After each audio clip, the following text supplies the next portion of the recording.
What's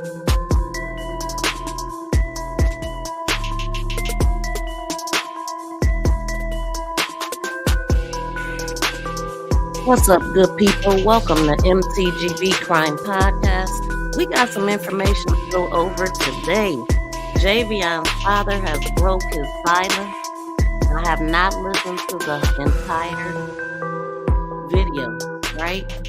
But some of the things that he said just in the little clip that I saved has me concerned because I want to know where he heard the information from as far as where Javion was found at, how he was found, and who found him.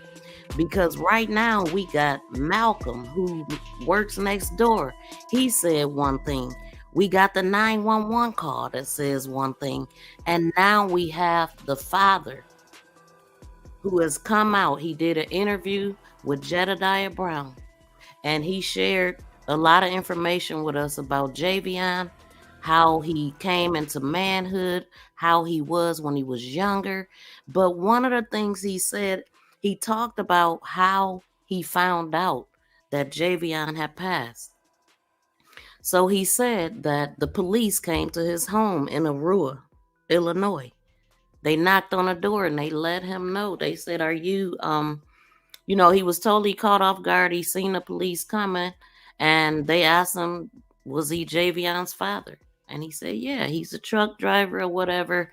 He said that he was in total shock, really.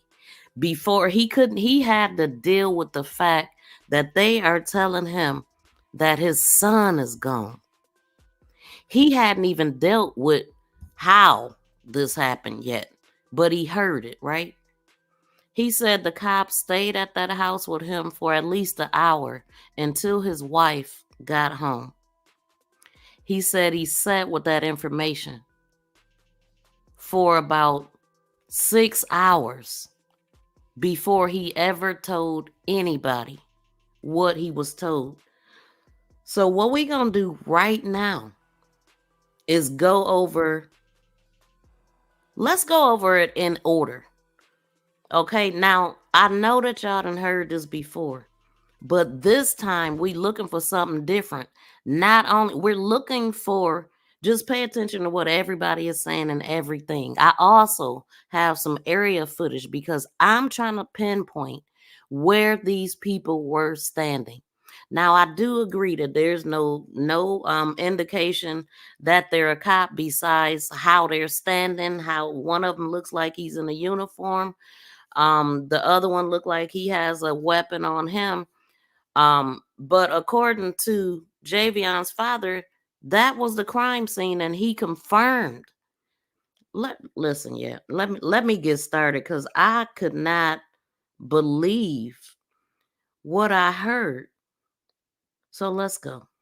He could have stood up in interviews. Have you seen this image? Yeah, I saw. We saw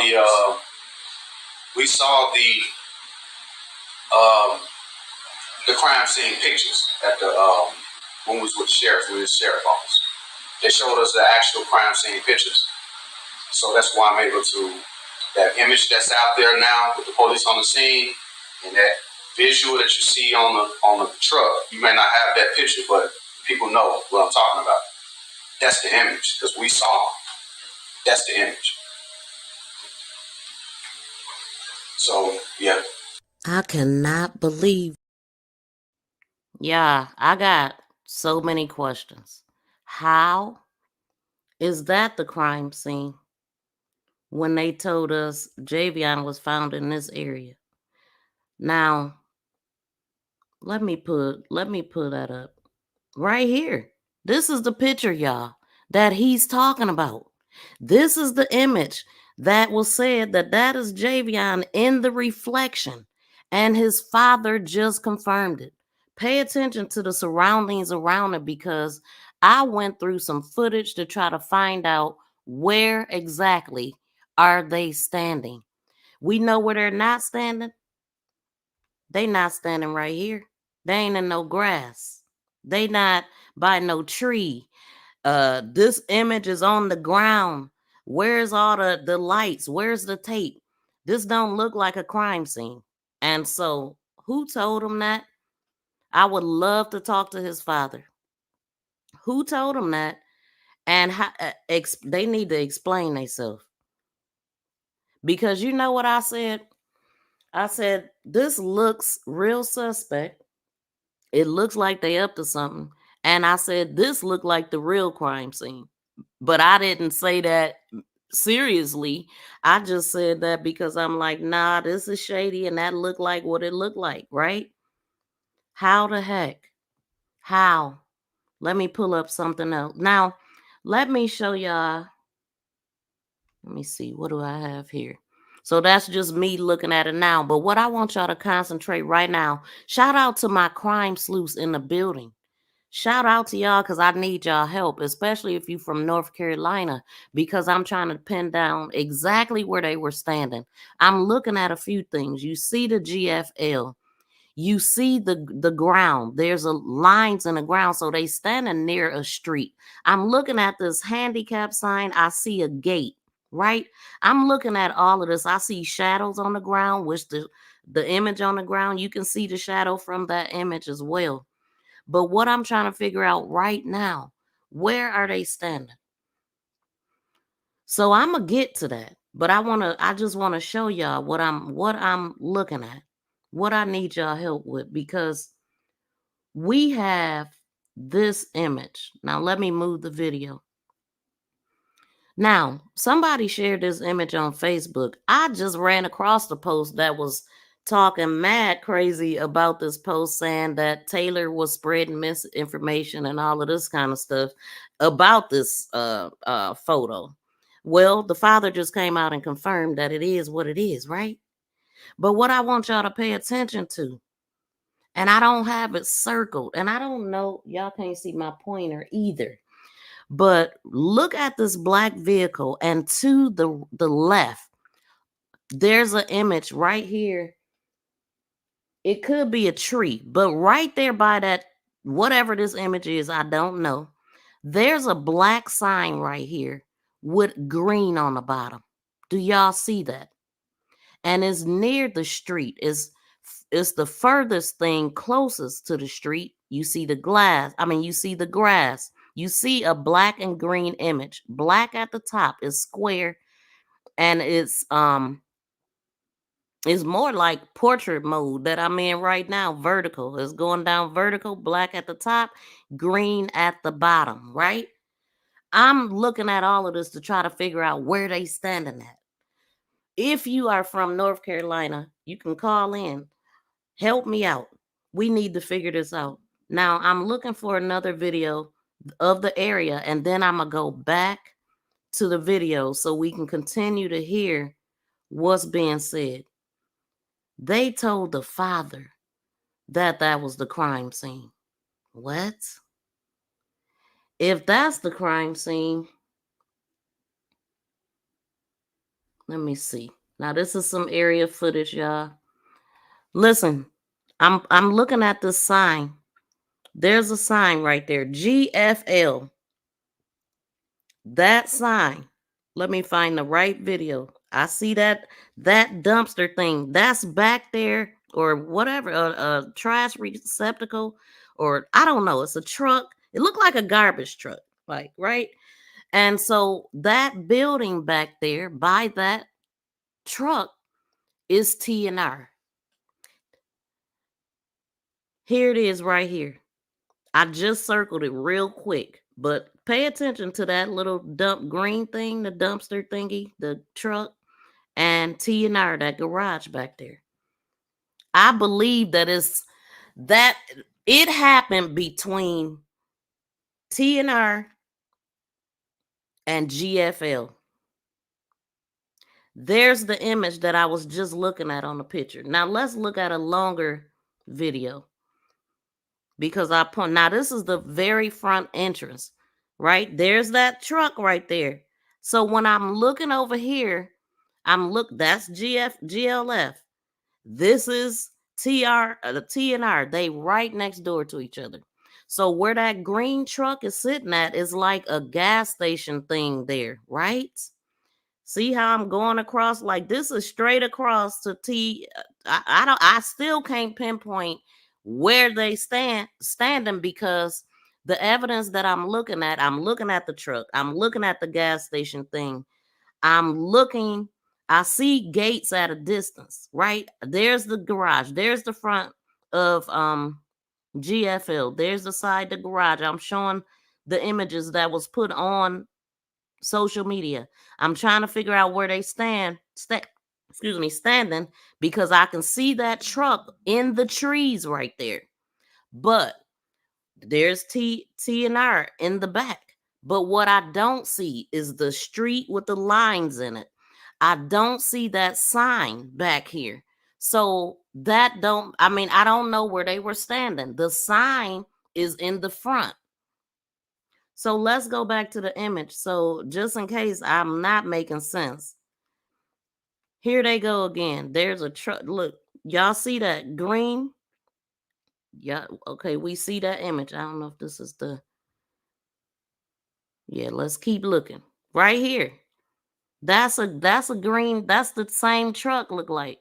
Or obviously the type of truck. The gas station thing, I'm not sure if it's right there. We see lines. It's like they're parked right at that gate. I can't make it out, y'all. I'm not looking at the chat yet, but what we gonna do is go back to what the father said, and I'm gonna play them in order without stopping them. We're gonna listen at what the father said. We're gonna listen at what Malcolm said. 911 said, and what Malcolm said, who works at GFL, that's right next door, who was at work the day that it happened. Here we go. He could have stood up and ended this. Have you seen this image? Yeah, I saw. We saw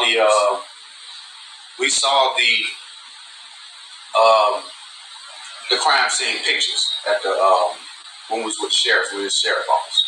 They showed us the actual crime scene pictures. So that's why I'm able to, that image that's out there now with the police on the scene and that visual that you see on the... And he said when he was at the sheriff's office, did I hear him just say that? He could have stood up and ended this. Have you seen this image? Yeah, I saw. We saw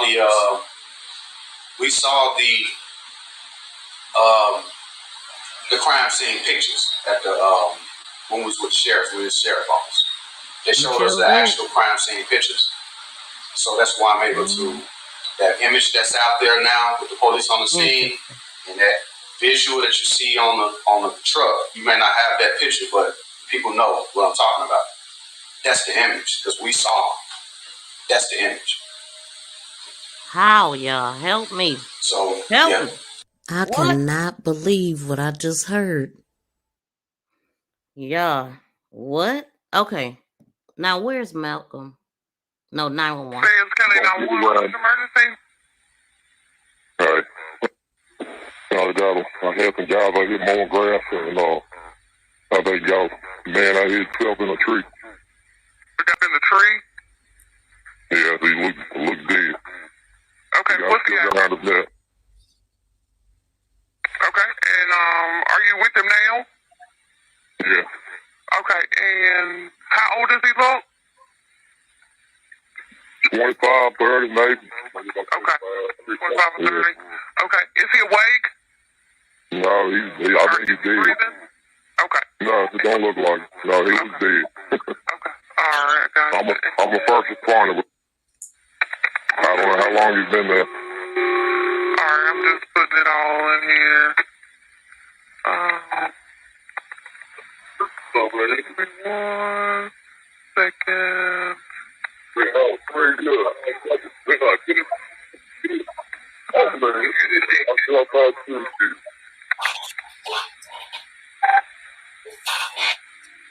I'm just putting everything. Everybody's already dispatched out there, and give me 1 second. Hold on 1 second for me. Okay, you there, sir? Yes, sir. Okay, I got everybody on the way. Is there a defibrillator available? He's hard to tell. Yeah, he's gone. I ain't touched him. I ain't been around him yet. I've been close enough. I don't see him breathing at all. Okay. All right, and No, it ain't no detail around here. Okay, gotcha. I got everybody on the way out there. Yeah, you just a star range, man. Yeah. It's just pulling in there, man. Okay. You see them there pulling up? Yeah. Okay. Okay, so we already done dissected that 911 call. We have been through that 911 call. I don't know who the person is in the chat saying that there's no person on the ground. His father just said that was the picture that the sheriff showed him as the crime scene. What? But they told us Javion was found in this. They told us Javion was found in this area. It don't make sense. I'm with my man Malcolm. We gonna go to Malcolm and shout out to our brother Taylor House Publishing, who went out there and did this the first couple days of this happening. I'm so happy that he did. It's very important that parents speak out. It's very, very important because we need to know what they're telling, especially when the narrative is not going in a direction that you know that it should go. We need to know what's being said. And I am so happy that he broke his silence, because now I like to deal in facts. I have always gone by what the family is saying, what the people closest to them are saying, and I'm gonna believe him unless he come out and say he misspoke. This is what he said. We heard him, and we gonna also listen at some of this interview with Jedediah Brown. I'm with my man Malcolm. He said he works right next door to 285 Vanco Mill, where Javion Magee was found. And so we're gonna let you point, like where was his body found at? But below them trailer trucks to the left, in the wooded area. Okay. I mean, he can be seen from the road if you really look. He can be seen. So was you at work when it was found? When it was found? Yeah, I was at work, but the guy next door was cutting grass. He went and found the body. Okay. About what time was it? About 10:30, quarter to 11. About 10:30. So what was everybody's reaction when they found him? It was shocked. It was shocked. He thought he was drunk or something. But they trying to wake him up. The guy was cutting grass. And he saw he wasn't moving, so he was just sitting on the ground. The body was sitting on the ground. He was leaning against the tree and his butt was touching the ground. Oh, okay. But did he have a rope? A rope around his neck, yeah. Okay. Appreciate it, man. I think. And you said you've been working there for what, 24 years? Yeah, 24 years, yeah. And you were right next door to it. Yes, sir. I'm with my man Malcolm. How many crime scenes we got? Help me out, y'all. How many crime scenes we got? So there's lies. Now, as far as this picture here, did they know that this picture was taken? Did they suspect it and had to come out with something to explain this picture? I don't know, but I know that don't make sense. And so what I'm looking at again, you see that sign? They're standing right by GFL, but I cannot pinpoint exactly where they are. We need to find out where that's at. Okay. So I did a few images. I'm just riding around the area. I wasn't able to put in everything that I had put up. But I'm just like, when I'm looking at this right now, I'm just trying to find the gate and stuff. Because the gate that they were standing by, it looks like it's a gate that opens. I mean, it's kind of like it's a tall gate. It bends over and then it got some stuff at the top. And I'm going to go back to that picture. But obviously, I can't get around. I'm thinking, okay, so in most businesses, we at the front. So obviously, they wasn't in the front, right? But wherever they are is a road there. So could they be on the back of GFL or G? I've never heard of this place. That's why I can't get it right.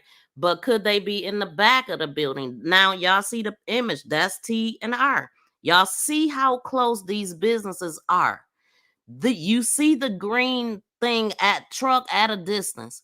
They're standing somewhere in this area, but I can promise you, it wasn't where Javion was put. It wasn't where Javion was placed. Therefore, Javion didn't do this to himself. We know he didn't. Anyway, I believe that the reason why, look how that thing, they bury bodies and trucks allegedly over there. Y'all see that truck with that tree all the way covered. Now, There's the gas station thing. Where they standing at, y'all? Because I don't see the gate. I don't see the gate. But I can't see that because it's greenery right there. I see a gate, but I don't see the gate that I see. See? Y'all can see the tires. Now let me move that. Okay, let's go back. Okay, there we go. Then I'm like, okay, they gotta be in this area. There's the gas station. There's the if you go all the way to the left, there's those right there. Okay, that's the front. So as we go back and look, it gotta be right there, y'all. But I can't say for sure because I don't see the lines in the road unless that main road. Look at that. Look at that. That looks like a main road. It got the yellow line, the white line. Where is this? Where is this? Let me know if y'all want to call in.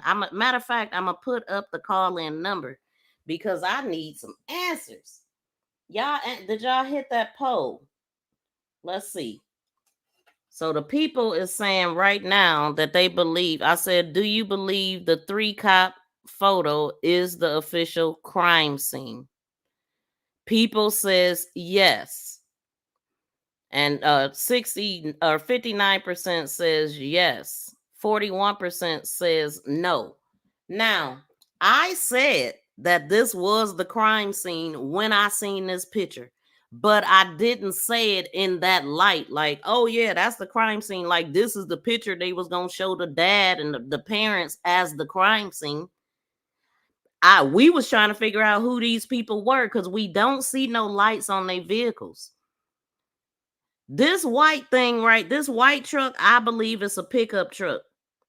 Okay, the red image is coming from the black truck, and you can see where the hood of the truck drops off because it's black right there, and the truck ain't that short because he's standing at the door. So, but I don't see sirens. But it looked shady. Okay, we knew that. We knew whatever was going on, it was shady. Shout out to everybody in the building, y'all. I'm sorry, I can't even I am tripping right now that they told the father this is the crime scene. So let me finish going over the other pictures that I got. Okay, so I have some still images. Whoever put this information out needs to come forward. Reach out to Mr. Taylor House Publishing.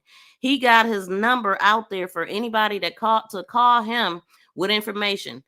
I prefer you call him. If you want to call me, I'll answer. I'll take the information, but I prefer you to call him because I feel like they were trying to send us a message. Okay. When they sent these pictures along with the cop pictures, they're trying to send us a message as to where this is at. Now, we know that this is the alleged crime scene that looks so much different than this one that they've came out and told the father this is the crime scene. He said we seen that picture. Y'all know what I'm talking about. Now, this part of the picture, I pointed this out. And I said when I did it, I said I could be totally wrong. I pointed out that that was a female, right? But I've since said I don't believe it's a female because I didn't have the full picture at first. Now, when you pull up the full picture, let me pull up that video. You could see better and you could see more surrounding area because I didn't know who was standing over there before. But once I got this and I was able to look and see everybody standing there and all the way to that black truck, I was like, the image is that guy that's standing there with his arm straight down. That looked like him right there, this guy. If you look at the image again, you can see that this person in there, their arm is straight down. I don't see nothing else. So I do believe that that's his reflection. But the dad said that this is Javion's reflection on the side of this truck. And he said the sheriff told him that. So how can we have two crime scenes? Make it make sense.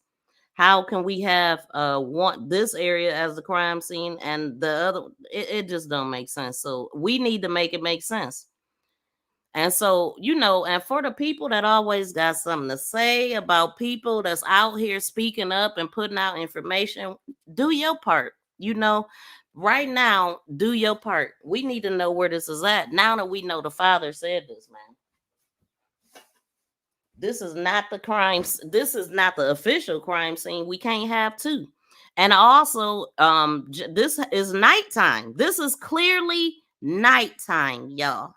That's the other thing. Javion was found at 10 in the morning, allegedly. What time was the 911 call? And we heard Malcolm say it was 10:30, 10:45. So what time do a.m.? What time do it look? About 10:30, 11:30 at night, maybe. So that's a lie. This is not. This will be the criminals, if you ask me. Everything is alleged. Everything is alleged. Let me look at the chat. Make it make sense. Wait, let me pull the video. Well, let me finish going through these pictures first, because that's what I was doing. I feel like whoever released these photos was trying to send us a message. They were trying to tell us, look at this area, y'all. There's no way that nobody didn't see nothing. We also just heard Malcolm say that you could see him from the road, really, if you paid attention. Okay, Malcolm said that. And you can. I've been saying that because I'm like, it's houses. I drove down the street. It's houses, churches, businesses. But I mean, directly across from here and a few feet down is a dang on house. I mean, that little ice house is there too. That shack that's sitting over there that I believe homeless people. I believe somebody homeless took these pictures that's been paying attention to stuff in that area. But here they're showing us, look at all this light. What? What? They did what? Yeah, so that's what I believe with that. But where's these guys standing at? We know that it's GFL and they write at TNR because okay, so also how would they get him from one spot to another without somebody seeing him? Did they put him in a truck? Did they put him in the back of the truck? How did they get him to the tree? Huh? And then it should be probably some tire marks, which is why the grass was cut. I don't know. But this area ain't this area. That's what I'm saying. That's what I'm saying. Shout out to the 132 people in the building. Please smack that thumbs up. Please subscribe to the channel if you have not. And join membership if you're a real crime sleuth. And call in if you know something. This is crazy. Okay, so now we know this female, she was the one that came out there, and this was Taylor Publishing interviewing her. She's the one that started the memorial. I remember her saying, I talked to the father, I reached out to the father, and I told him that I would come out here and start this memorial.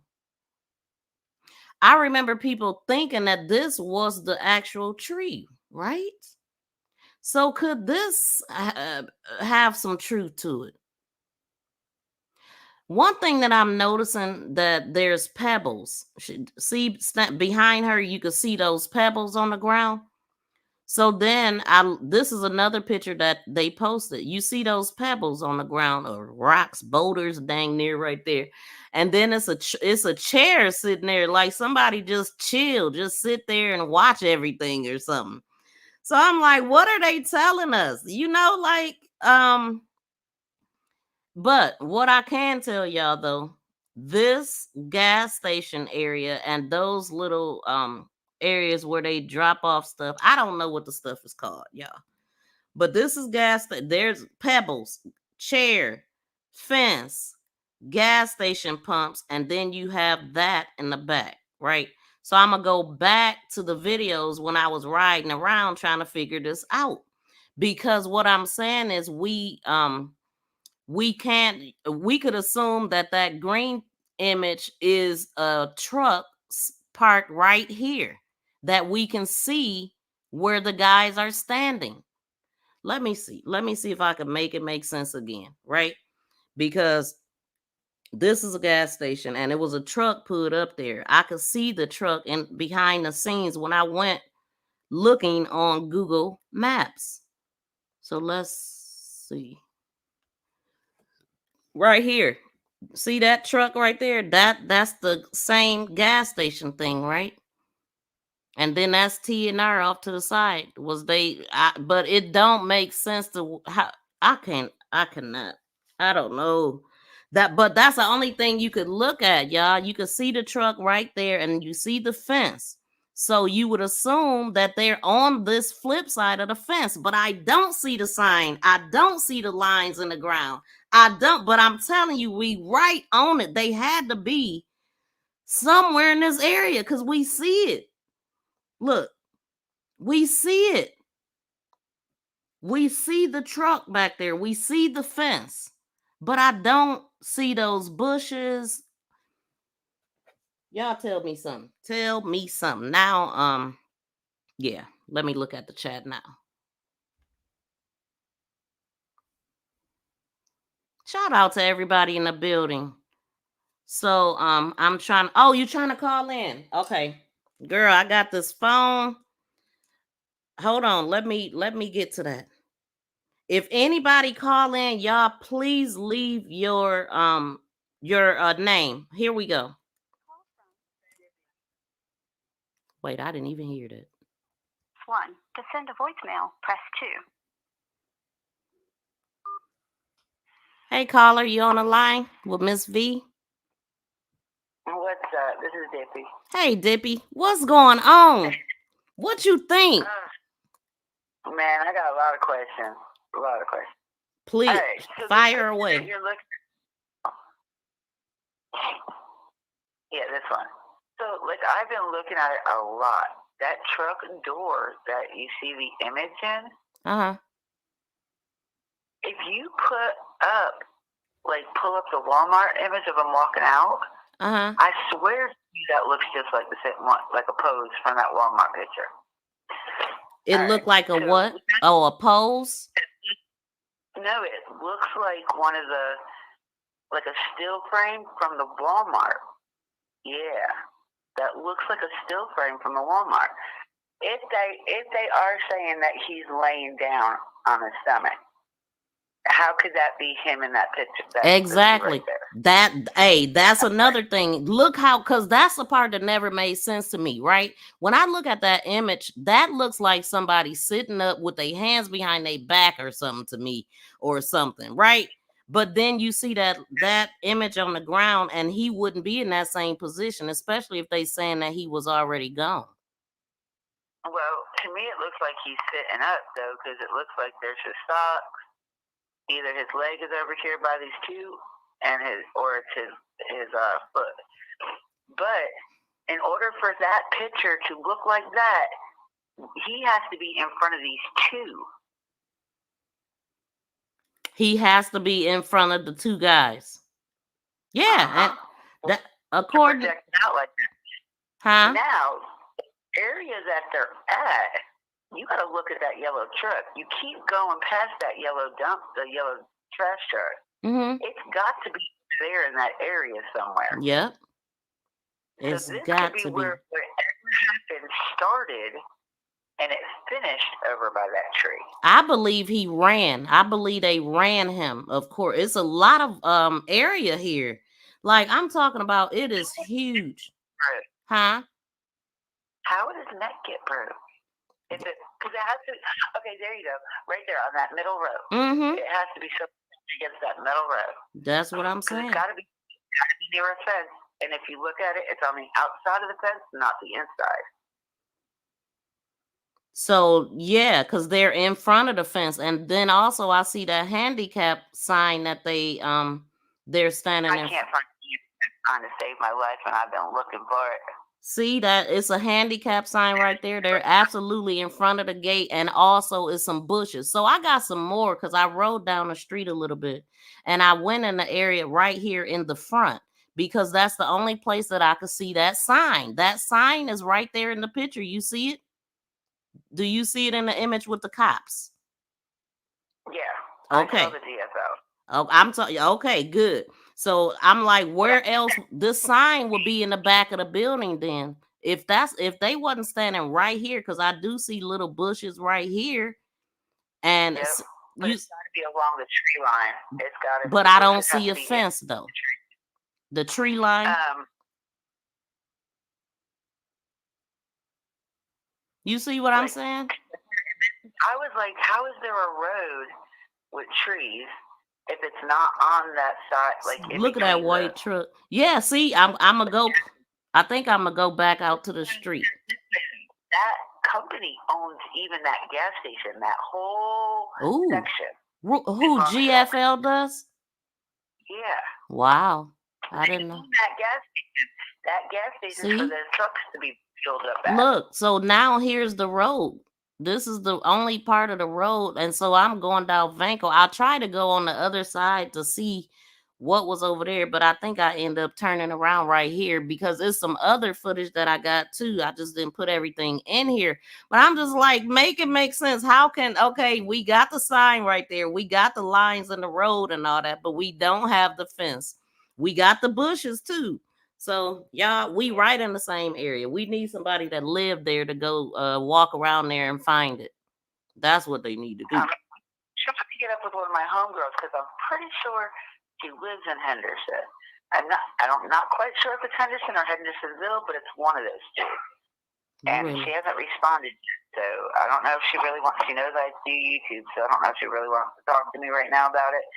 But I've been trying. And then yesterday, I was on the phone for like 3 hours with SBI. Oh, were you? What came out of that? Not a damn thing. They kept giving me the fucking money. What? Sorry. What was they saying? What did you ask them? They kept transferring me. And what was weird about it is they kept transferring me to Asheville, knowing that, you know, they just got hit with that hurricane. There ain't nobody really going to be up there. Why do you keep transferring me to Asheville? Let's listen at what the dad said again. I could have stood up in images. Have you seen this image? Yeah, I saw. We saw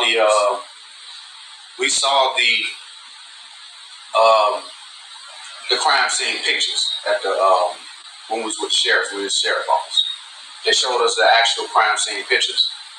So that's why I'm able to, that image that's out there now with the police on the scene and that visual that you see on the truck. You may not have that picture, but people know what I'm talking about.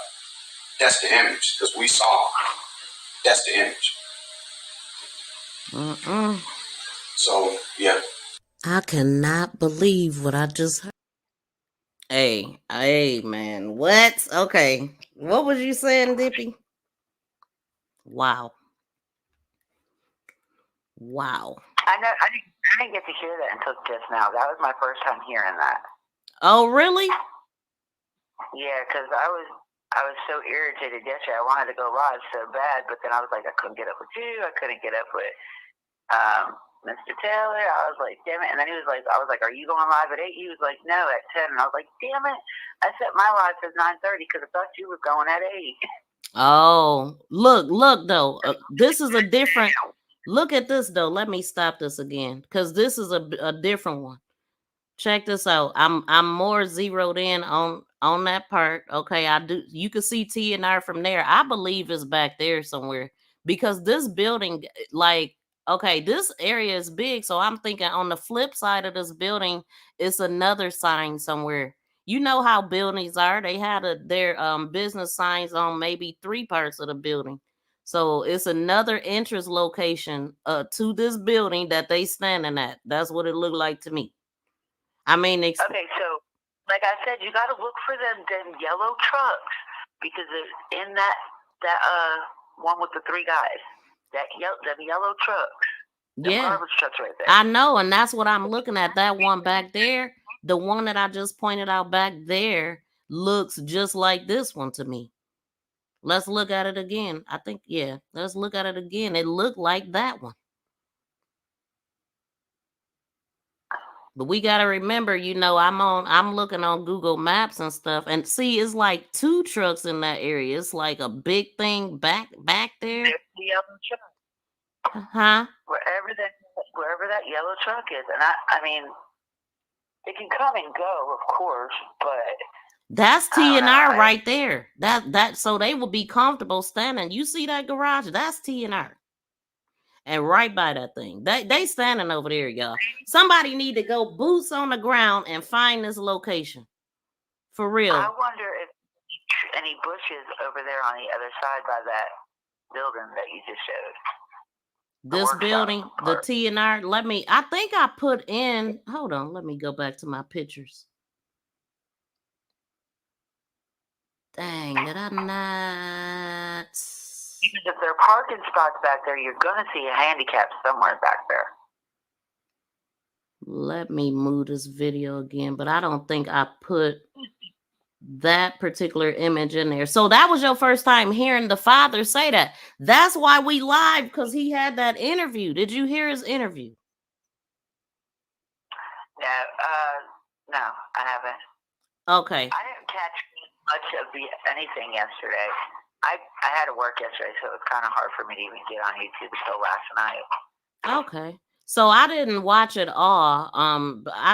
Last night I just clipped that little part. I heard little bits and pieces of it and stuff, but he actually broke his silence. So I'm gonna get off of the phone right now and I'm gonna play that and go over some more things. Huh? Where was that at? So I know where to look it for it. It's on Jedediah Brown's YouTube channel, but I'm gonna play it right now and I'll put the information in there later. I'm gonna catch this other call too. All right. Thanks. Call from. Hey, it's Jenny Michelle, but I want to be private. To accept, press 1. To send a voicemail, press 2. Okay, you are live on the air. That is what this call is about. And you said you want to be private? Call from. Oh, okay, I guess I forgot that I didn't answer it. So, okay, so this call is not for private calls right now. I'm calling to get your opinion about what you're seeing. I mean, if you calling in and you got some information that's going to tell us exactly where this location is at, that's fine. But you can call me after I'm not live to tell me anything in private, because this is recorded. This is live right now. And so, but I'll make sure that I keep the phone on for anybody that got some information that you want to call in and tell us or tell me. Okay, so y'all, this is looking more and more like what we thought. I can't imagine what Javion did so bad that caused them to do all of that. Even I believe that it was whoever was telling Taylor this information. They sound like they know a lot. They sound like they was there. They sound like they was the ones taking the pictures. They had a whole story about what happened and what was talked about, what Javion said, and all of this stuff. Like somebody, whoever is out here taking these pictures need to speak up, man. Because ain't no need of trying to drop Blues Clues. Just go forward. Tell the family, tell somebody. So this can be solved and not swept up under the rug. Somebody need to explain this picture. And if the sheriff showed the family this, then this need to be explained. This is crazy to me. So let me see.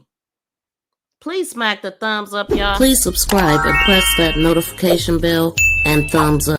Please subscribe. Thank you for sharing me. Thank you for sharing me. Thank you for sharing me. For sharing me. For sharing me. For sharing me. Thank you for sharing me. Okay, so I'ma still, let me see. Let me go to.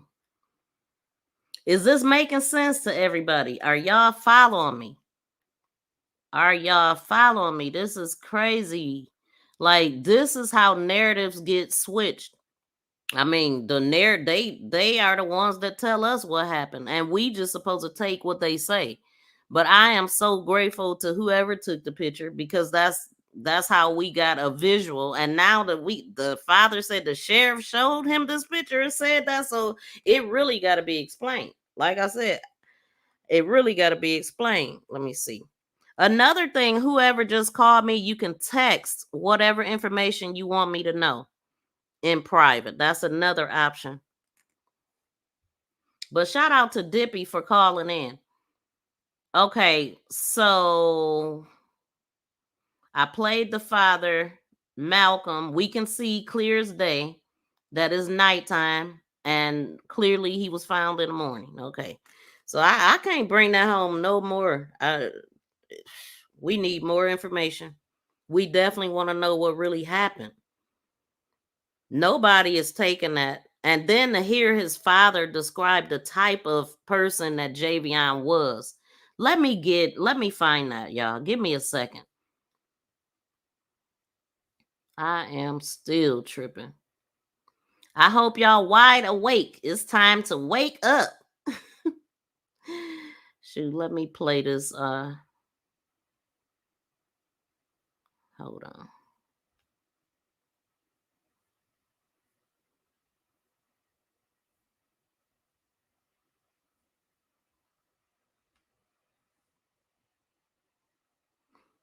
Justice for Javion. Damn, his birthday is on the 5th, and he's gotta be laid to rest on his birthday, y'all. God, I can't get over that. This is awful. And we want the truth. God, he has so many plans. His dad said they had the trucks already. Javion he wanted his help his dad with the business, or he was gonna he had a $1 million business plan for his son already. He talked about how he went from, I think he said he first started living with him when he was like 18 years old. So from 18 to 15 to 21, he stayed with his dad. When he first moved in, he said you wouldn't even know he was there. He would be in his room or be off playing that game. You wouldn't even know he was in the house.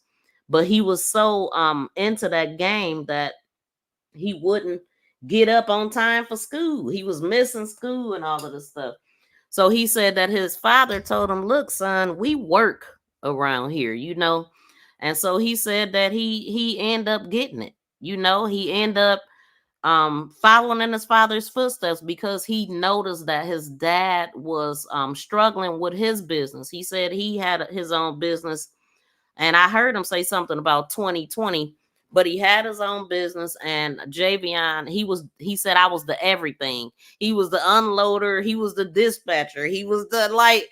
And that's the thing, like, man, if you're having your own business, it's good until it ain't. Like in the beginning, people don't want to help you and all this kind of stuff. So he said that Javion stepped up to the plate, and that's what made him get into trucking. He had options. He was just getting the experience as a truck driver. He was going to have his own business. That was the plan. He had goals. And this is the part, I mean, nobody deserves to lose their life over something as stupid as your skin color. Because I can't imagine what Javion did to them. Look how small Javion is. His father, I think he said he about 5'8". I think he said, he mentioned that, talking about when he was talking about the tree and stuff. But he's a small frame guy. He was a small frame guy. And we see 3 big overgrown men here. But Javion didn't deserve this, and we need to get the answers. So we need more people to speak out about what you know, because I know people know. So I'm gonna get this video because I can't play all the videos, just certain pieces I want to play, and we gonna go from there. But I definitely wanted to get this information out and let y'all know, because they need to crack this case, and somebody needs Lock to his ass up. Lock his ass up. You going to jail. You going to jail. Lock his ass. Period. I mean, this is ridiculous. They playing in our face. Like, to tell the father that, like, honestly, y'all, a lot of these people are used to families that don't fight, or people that don't know to fight. Like, if you're not on social media seeing what's going on in the crime world on social media, you might not know what you need to do to fight for your family. But when I tell you, you can't just take anything that these people say without doing your own investigation. And the autopsies be the main thing. Like they can create any narrative, and just like the chief said or sheriff said, pretty much they already ruled on this. I heard them say that they just waiting to, basically what I heard him, he didn't maybe say it in these words, but basically I just heard them say that they was just waiting to connect it to, they looking for evidence to make what their narrative be true. They're making it, they create a narrative and then find things to make it make sense. And sometimes it ain't the truth. Like, come on. If we can look from where I'm sitting at all the way in damn Ohio, I can look and see this ain't right and this ain't the crime scene. You can't have two different crime scenes. We didn't know this until the father spoke out. Now that we know that the sheriff told the father that this was Javion here, what? I can't believe it. I can't. So I'm looking for the picture, y'all, but I'm also distracted because I'm still talking. So let me get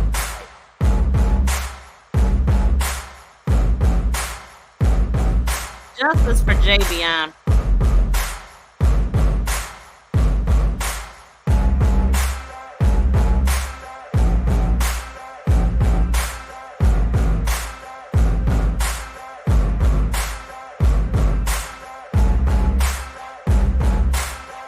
I'm with my man Malcolm. He said he could have stood up.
Justice for Javion. Please hit those reactions, y'all. Smack the thumbs up if you have not. Justice for Javion. We trying to get answers to find out what the heck is really going on. Ain't nobody buying this. So I gotta hold on. All right, so I got the picture. I got the video put up. We gonna listen to some audio on this and find out what's really going on. What are they saying? Where's the dad at? And he's giving us a little bit of information. So let's go. that something happened. Shout out to Jedediah Brown. I followed Jedediah Brown with the Kanika Jenkins case in 2017. That was the first case I had ever followed. That was the case that got me ignited. And despite what people say about Jedediah Brown, I like him. I like the fact that he speak up. He ain't afraid to put himself out there. And, you know, people always going to have something to say when you are at the center of attention, when they think you're making money and all of this. I seen the good of what he was doing. I didn't follow all the rumors. I still like what he's doing, his advocacy and all that. None of us are perfect. I heard some people saying this case was being handled unprofessionally and all of that, and talking down on Taylor. And I just want to say, what are you doing? Because Taylor got everybody talking, okay? And Taylor is helping the family, and the father just said that he appreciates what's going on in on YouTube, and we not gonna get everything right. So I stick to the facts as close as I can. That's what I do. That's what facts is what makes sense to me. Nonsense don't make sense to me. None of that. So we sticking to the facts, and Taylor is doing his best too. He's listening to letting people call in. He's listening at the community. That's a great thing because it lets us know the climate of the area. And so I appreciate him and everything that he's doing. Mallory and Tasha and anybody that is involved that's really looking for some answers for the family. That's what it's all about. Let's go. To a relative, and you were not getting the answers as a family, right? And created a widespread amount of awareness that eventually led to a sheriff or the sheriff coming forward to say that they're doing an investigation. And so my question to you, knowing that there are activists that are involved now, there are lawyers involved now, the family has done the press conference. How are things going in this investigation with Javion? Well, we're kind of in the same spot. The only real investigations going on that we know of is YouTube and social media. Now, Nate, notice he said we're kind of in the same spot. So they're not getting nothing. Like, I mean, social media needs to talk because people will go on to the next case like this never existed. That's why we got to keep talking about it, keep applying that pressure, keep the community talking. We're trying to get answers. So for the naysayers and the people that's down and the people on the front line, what are you doing? Social media has been a great help and pretty much great uncovering a lot of things that we didn't know, from pictures of police on site, the crime scene. Y'all hear this? Okay. Allegedly, I mean, it's hard to not see it, you know. And so we're just waiting on the sheriff, Henderson County, to let us know, Vance County to let us know what they found, you know, and how they're ruling on this, because everybody up in arms and we're looking for answers. Exactly. And that is why we're here. We want answers. This could be any of us. Y'all see him? This could be your child, your cousin, your uncle, your son. Like, this could be any of us. And whoever is out here doing stuff like this needs to go down. I just did a case on a judge and a lawyer. I mean, a judge and a sheriff. The sheriff unalived the judge in his chambers 8 times. Corruption. I'm gonna be talking about cases like that to show y'all that these people that we trust. You ever heard? Oh, you got to be your own health advocate. You got to be your own advocate for everything. If you not gonna be your own, have somebody else do it. What, like, people? When you want somebody to speak up, don't you want somebody that's tough, somebody that's gonna be loud and be present and be firm? Those are the people that people love to hate until they love them when they need help. Okay, so we all have our positions to play. This is mine. I'm trying to make it make sense. Answers that you still don't, that we still don't know, still don't have. And so we're going to come back. I'm going to talk to you a little bit more about the investigation, how it's actually processed, and what you do and do not know. But I was told by my producer something that was very interesting that you don't often hear, and that is that Javion actually lived with you. Yes. Yes. Tell us about that. Javion lived with me and my wife for over 9 years now. And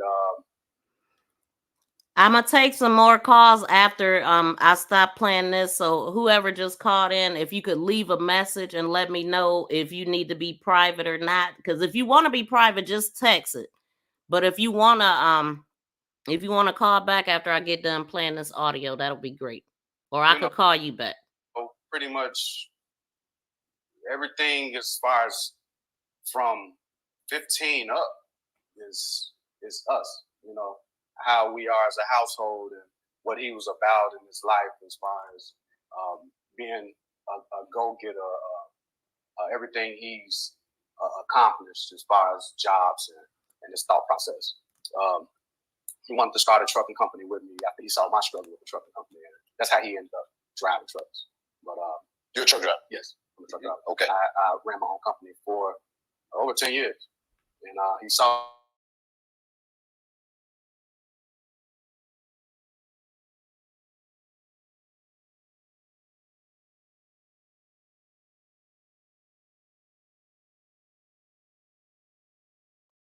and standing on his own 2 feet. He bought his own car at age 18 under his own name with no cosign. The owner, not the owner of the dealership, but the manager of the dealer wants to come out. And he came out just to meet him. Say, I just want to see who was this 18-year-old guy making $50,000-$60,000. Wow. 50,000-$60,000 a year, 18, 19 years old.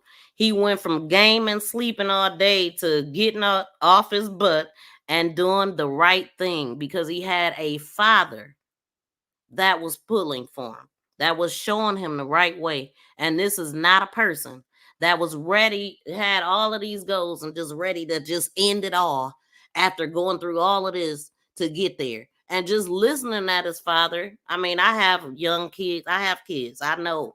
You know what I'm saying? So you watch them grow up from a teenager to a young adult. And you know as a parent that they barely know how to get up in the morning. You still got to wake them up in the morning sometime. You know what I'm saying? Because when they in high school towards those latter years, hey, I woke my kids up every day for school, that they had school, no matter the age. And so just picture him from 18 to 21. He was just starting his life. He was not trying to get up out of here. And it's an insult. And these thugs need to be caught. So whoever took these pictures, please come forth. And came out and shook his hand. Was he driving trucks then? No. This was at a regular job. 50, 60,000 a year, buying his own car at 18. Dealer wants to meet him. This is the Javion. This is the Javion. And so when you hear things like this, and there's a lot of speculation, and I'm just going to be flat out asking questions: was there ever a concern? We ain't gonna say that word. We already know where he about to go with that. Illness concern. No. Oh, he said mental illness. I mean, it was regular teenage things that we would go through. Okay. You know? When he first moved with me, he was a gamer. He was heavy in the game. Played I don't know which one of Xbox. And I knew that was going to be an issue to the point where he wouldn't even wake up in the morning for school because he would be on the game all night. He would just oversleep. Like he didn't have nothing to wake up for. So I say, hey, you're going to wake up, man, because we work. There's only 3 of us in the household, me, my wife, and him. I said, we work.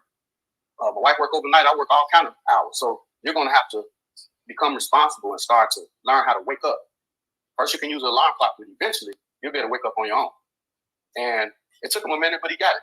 He started waking up on his own, and he was going to school, and then he ended up getting a job at Walmart, and he was doing both.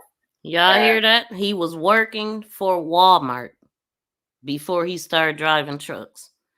So he probably also got more inspired being there, seeing the trucks loading and all of that stuff. Plus, he used to help his dad. Just out the blue. Dad, I want, let me put in some work. You supposed to be in school. Dad, let me put in some work, Then COVID happened. And that set everybody in the house, of course. And when he came out of COVID, that's when I started the trucking company. And he would, to help me out, because they was doing online schooling, he would go with me to work at night because we had to unload these trailers, 53-foot trailers, delivering to a well-known clothing store. And the boxes were stacked from the floor to the ceiling. So we had to unload. I had to do it myself because now at this point, that the position I was at the trucking company, I was everything. I had to do the unload, I had to do dispatching, everything was under me. So I needed people to help me unload the trailers. And when nobody really helped, when nobody couldn't get nobody to help. Because you're the owner. Because I'm the owner. So, I got to do it. Okay. Javion supposed to be in school in the daytime online. He said, Dad, I'm gonna have to go. I'm gonna go with you. I said, Javion, what you mean? You gotta go to school in the morning. Wow. I said, Javion, I work overnight. He said that proactively. That you're working hard. This was him. I want to go. I want to go. So jump in the fight. So hold on, but I want to pull out a little bit more of this. So he's 15 years old. He's a gamer like all of us are. Probably WWE. I was a gamer. I like WWE, of course. I mean, I can't wait for the new PlayStation to come out, right? But he's a gamer, and you're impressing upon him importance of responsibility. This is dad. This is Kori saying to Javion, you got to work. You got to work. You got to be aware. It's time. That's the game world. It's the reality. But was he like that already, or did you? He was a gamer. He was in the. You wouldn't even know he was in the house. So you cultivated. Right. You helped him see the path of manhood. Yeah. And definitely give a shout out and kudos to you for that. And I want to say that to everybody. This is a father. This is the father, and he was very active in his life. He lived with him since 15. You heard that, and I think that the world should know that. And that's one thing that I want to really extract, because dad was there. Dad is a factor in his life, and so.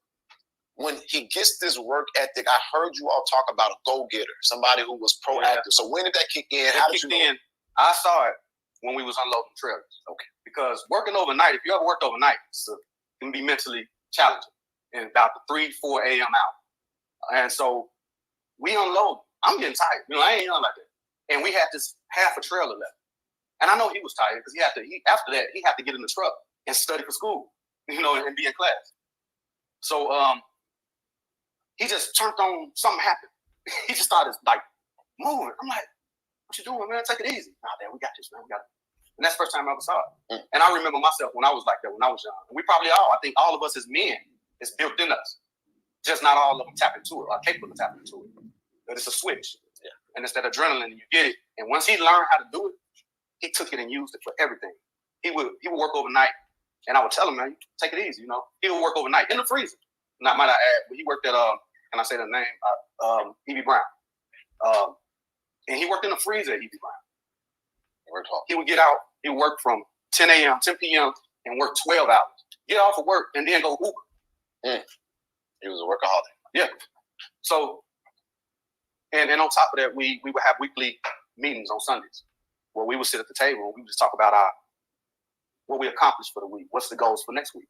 We did this as a family. We didn't do it every Sunday. We couldn't because of our work schedules, but as much as we could, we did. So, and there's just so many questions. Obviously, now he's in the truck. He's driving to North Carolina, and he's working. Mm-hmm. And the next thing you know, you're getting a call or you're getting a visit. How did you find out about what's going on with Jake? I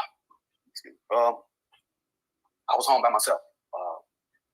And I could see when I see the police walking up to the door. I'm not used to this. Okay, what they gonna be here for? So they come to the door. Okay. So I open the door. Hey, how you doing? Sir, they went through the spill. You got a son by the name of Javion McGee. Yes. Your truck driver, yeah. And instantly I started to feel bad. And they told me what happened. They said it was a suicide. Okay, so where did they get that information from? Remember, the sheriff said that he never told the family that it was an unaliving. Remember the sheriff that he did it to himself. The sheriff said that. He was like, I didn't never tell the family that. Well, that's what the father said. The Aurora police. Wait, let me find that part without the wording. But he does say it. As a matter of fact, I don't even have to do all that. What I'm going to do, because I'm not going to make this too long, I'm going to drop the link to this video after I go over the comments and see what y'all saying. So Candle Wax, do me a favor and call in. Call in. Because I do know that you was on Taylor House Publishing last night and you had a lot to say over there. I definitely want to hear it. Oh, I was already subbed to him. Oh, were you? Yeah, Jedediah Brown been out here for a minute doing advocacy. He get a lot of he get a hard time from people. I mean, but hey, I like what he doing. I always have. I like anybody that's out there put boots on the ground that's helping families when they lost. People don't be knowing which direction to go. Like this is I'm asking y'all to call in because look, it's 131 people in here, and I was bad with the comments when it was 5. Okay, so please call in if you have something to say, or I definitely will read them later. But for people that got information like Candle Wax saying that you know the person who took the picture and you put a name in a chat, can you call in? And if you feel like Taylor is doing something that's wrong or giving out false information, can you spark up a live and give us the right information? I would love for you to do that. You can easily find the original post of the photo. It was 9/12. Okay. So somebody was talking about that. It don't matter that it was 9/12 that the post was posted. You could take a picture last week and post it next year if you want to. So that doesn't hold any that doesn't hold any concrete evidence of anything, okay? So that just tells me whoever posted that picture posted it the next day instead of the night that they took it. That's all that's telling me. As a matter of fact, it actually could have been the same night because let me go back to these pictures. Let me go here. Let me go back to the pictures. My man Malcolm. He said, let me go back to the pictures of the cops. Now, we know that Javion, the 911 call came in about 10 something in the morning. Clearly, this is nighttime. So, what I suspect, whoever took the picture, they took it on 9/11, obviously, because the father said this Javion and all of that. So we know that this is the situation.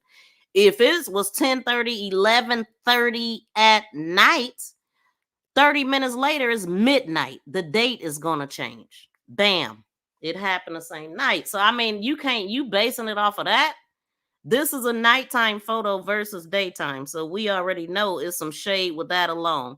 As far as the people in the video that look like, and I'm gonna pull it up because Taylor put it up to show the reason why he thought this person was who he thought it was. I don't know who none of these people are, but it's some people is out here trying to make sure that they bring home that the people that they think it is ain't the people, right? But I don't live there. Now Taylor lives in North Carolina, but he don't live in that area. People is other people that send their pictures. Now, me personally, I don't like to accuse nobody of nothing or put pictures out and stuff that's not verified. But I'm gonna show y'all this picture because I just want y'all, because when Taylor put it up, it wasn't really close enough where you could see the picture. Even though it wasn't close enough, people were still like, what? Heck yeah, that's undeniably that person.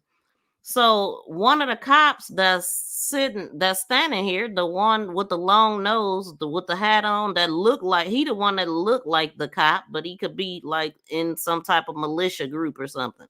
They got groups out here too that march around in cop uniform type stuff. Like that's a lot of their dreams, to become law enforcement, even starting as security guards, as long as they can be law enforcement, because they know that they are protected. If they can just get to that level of being a cop, they know that then they can do anything they want to do that they've been doing and get away with it, because now they're a cop.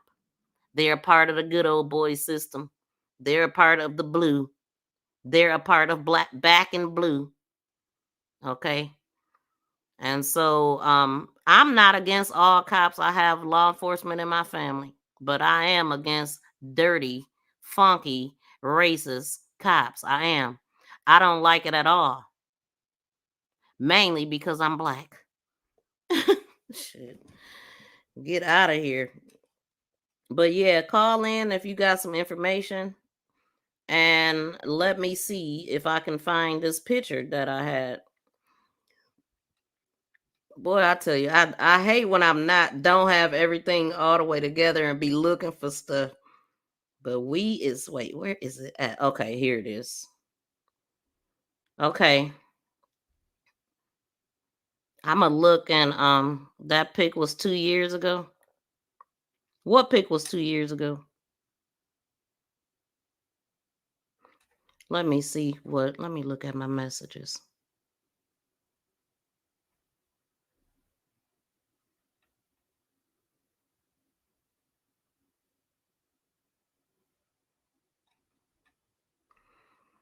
Okay. Oh, somebody sent. I'm not sure. So if you text me, let me know what your name is in the chat, so I'll know who I'm talking to.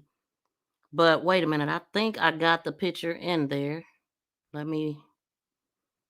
Yeah, we trying to figure this out, man. We trying to figure this out. I was born a investigator. I was born a detective. Hold on. Oh man, I don't know if y'all can hear my stomach growling, but it is time to eat. Okay. Okay, so let me put an image up. So what this image is the guy that's standing there that we trying to figure out, the one that looked like a cop. And so Taylor posted this image yesterday. Well, what happened? He had posted it already, and then I seen it, and I was like, oh, I could put that even closer because he had two pictures side by side.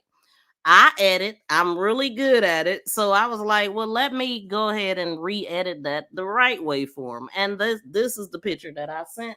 This is the one that he showed. And there's people in the chat trying to say that this is not the person. I don't know if it is, but it damn sure look like it. Now, what people are saying, y'all, people are saying this ain't the owner of TNR. This is his son. That's his son. The picture that y'all showed, that y'all put up there. How the hell do the father and son look like twins? A father and son is going to be a good 30 years apart. The daddy is old, likely with a belly, likely not running around at night like this. Okay, so they're saying that this is not the owner of TNR. This is his son. Anyway, I don't know. I think that's what they were saying. But all I'm saying is Taylor posted these pictures. I looked at that and was like, damn, what? That definitely looked like the same person. And I put the picture together. I don't know. I was just helping him out. And so, hey, I don't know. Now, what else was I doing? Oh, candle wax. Okay, let's see what candle wax is saying. All right. So I got sent quite a few things. Hold on now, candle wax. You busy boy, girl. Okay, so first, one thing I see is that you got the picture, right? And so the picture was posted by Marie Alston. Is that who posted the picture? Oh no, that's who. Is this her post? So Alston, hold on now. Let's see, Maria Alston. Why they are out there now at his location in marked cars? Now, hold on. So you sent me something to look at on YouTube. Let me see. What is this? Hold on, y'all, because I'm gonna Okay, I'm going to address this Powerhouse Publishing and his wild conspiracy theories and all of the damage he is doing by putting out all of this misinformation and theories that can be easily proven and debunked. It's very dangerous to put out misinformation. I want to talk about the photo that he's using and where it came from.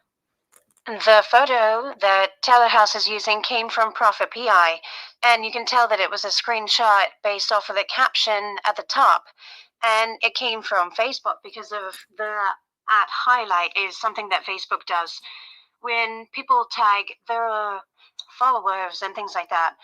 So what you can do was put in that caption into Facebook and find the original post.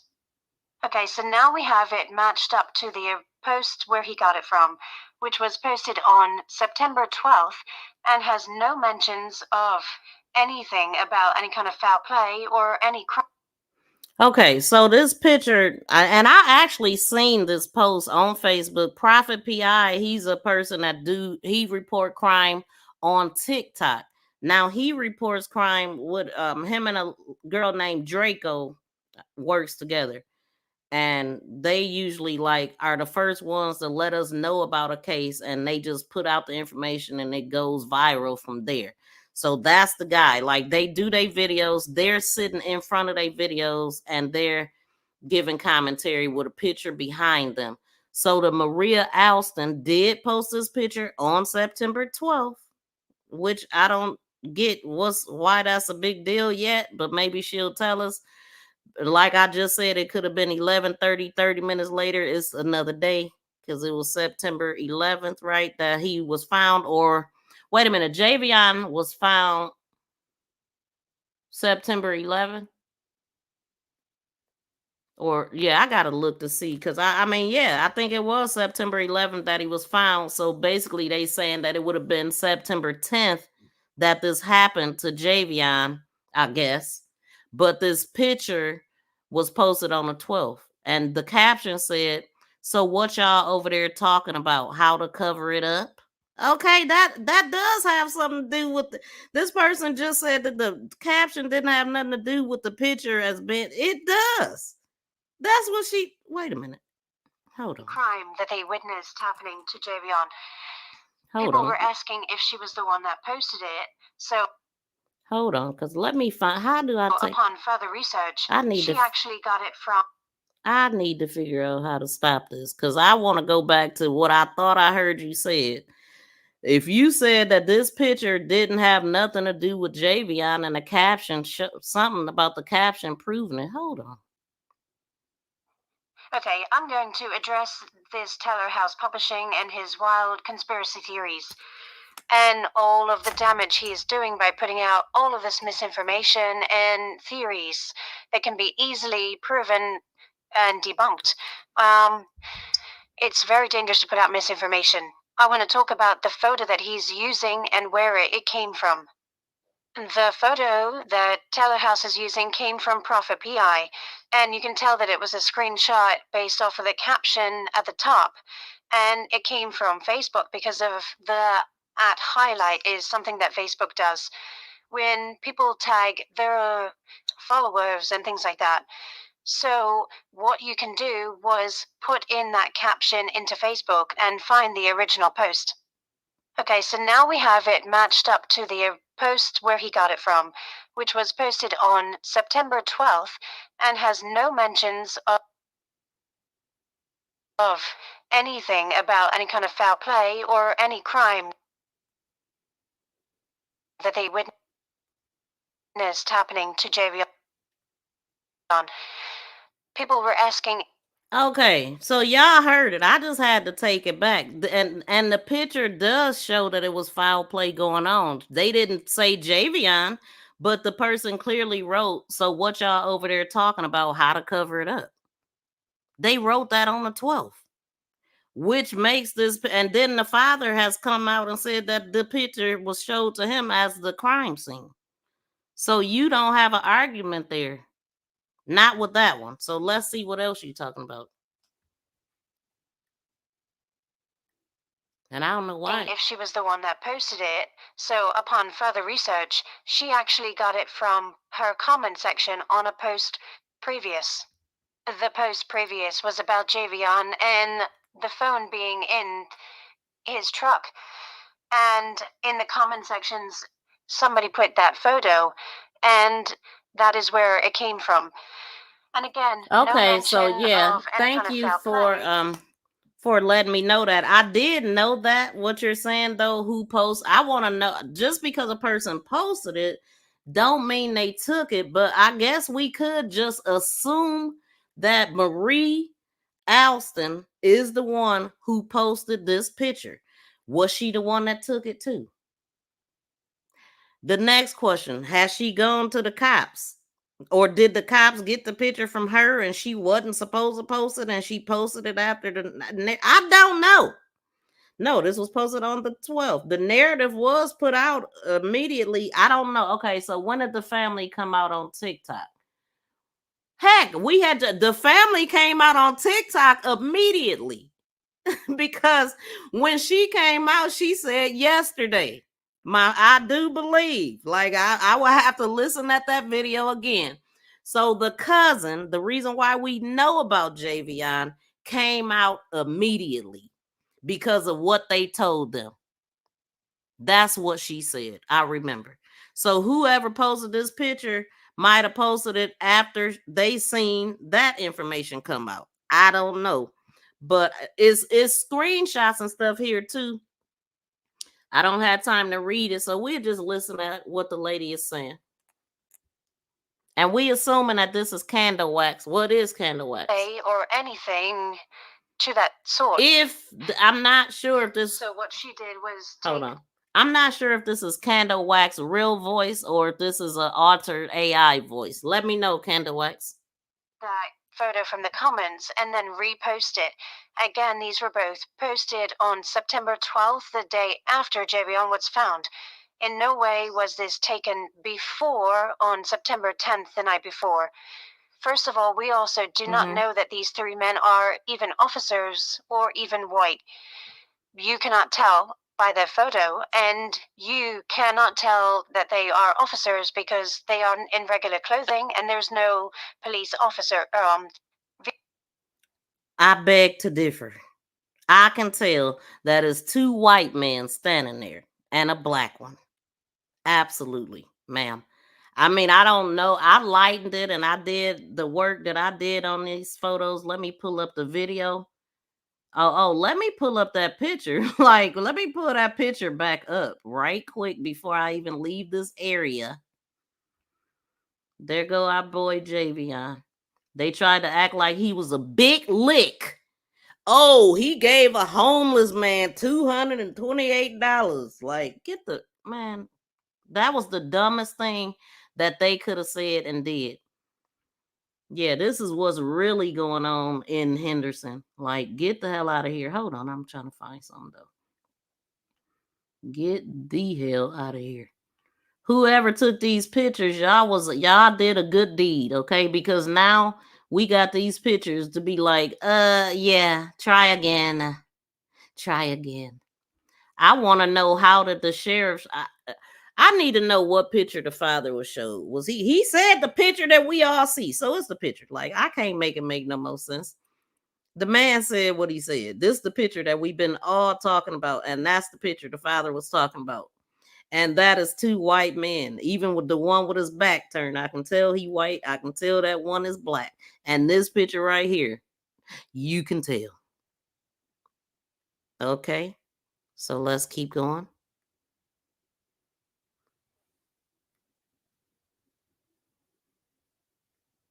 Vehicles.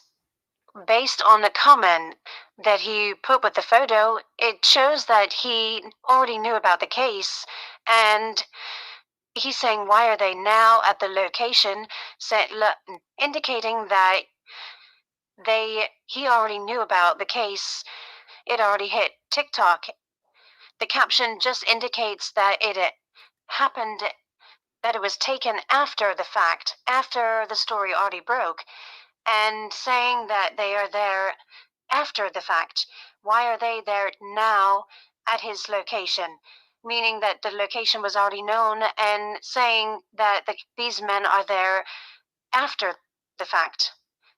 Which is exactly why when she reposted it, she's talking about a cover-up, meaning that this photo was taken after the fact. And somehow this photo got to Prophet PI, and that's how it got onto TikTok. So from there, it got to Telehouse Publishing, and he's been posting about the case and putting a lot of misinformation and theories out there, which led to somebody calling in saying that they were an eyewitness to the cops beating on him and then dragging him to the woods and tying him to the tree. So in these photos, he's highlighting that Javion is in the picture. The first photo will show that he's I don't know why is this breaking up like this. What the hell? Highlighting the Javion's reflection and shadow onto the car door. And then the second one with the blue circle, he is saying that is Javion sitting with his legs facing forward, and the blue circle is indicating that it's his legs and feet.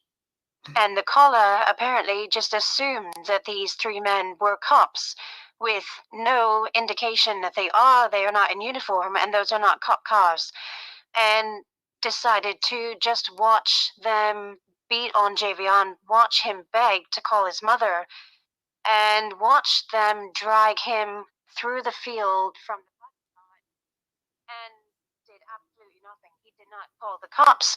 He did not call friends. He did not go into the gas station for help. He's the only eyewitness to any of this happening. He didn't take a photo. He didn't videotape. He didn't do anything to intervene, which does not make sense. Who is he? The photo is at a well-lit location. It's by the street. This was taken across the street from the gas station, a very busy gas station, and they are in a parking lot where a lot of truckers are and a lot of people are at. So, one eyewitness, no video. So this person cameras, is literally, no wait, hold on. This person is literally showing this video that I got. Hold on.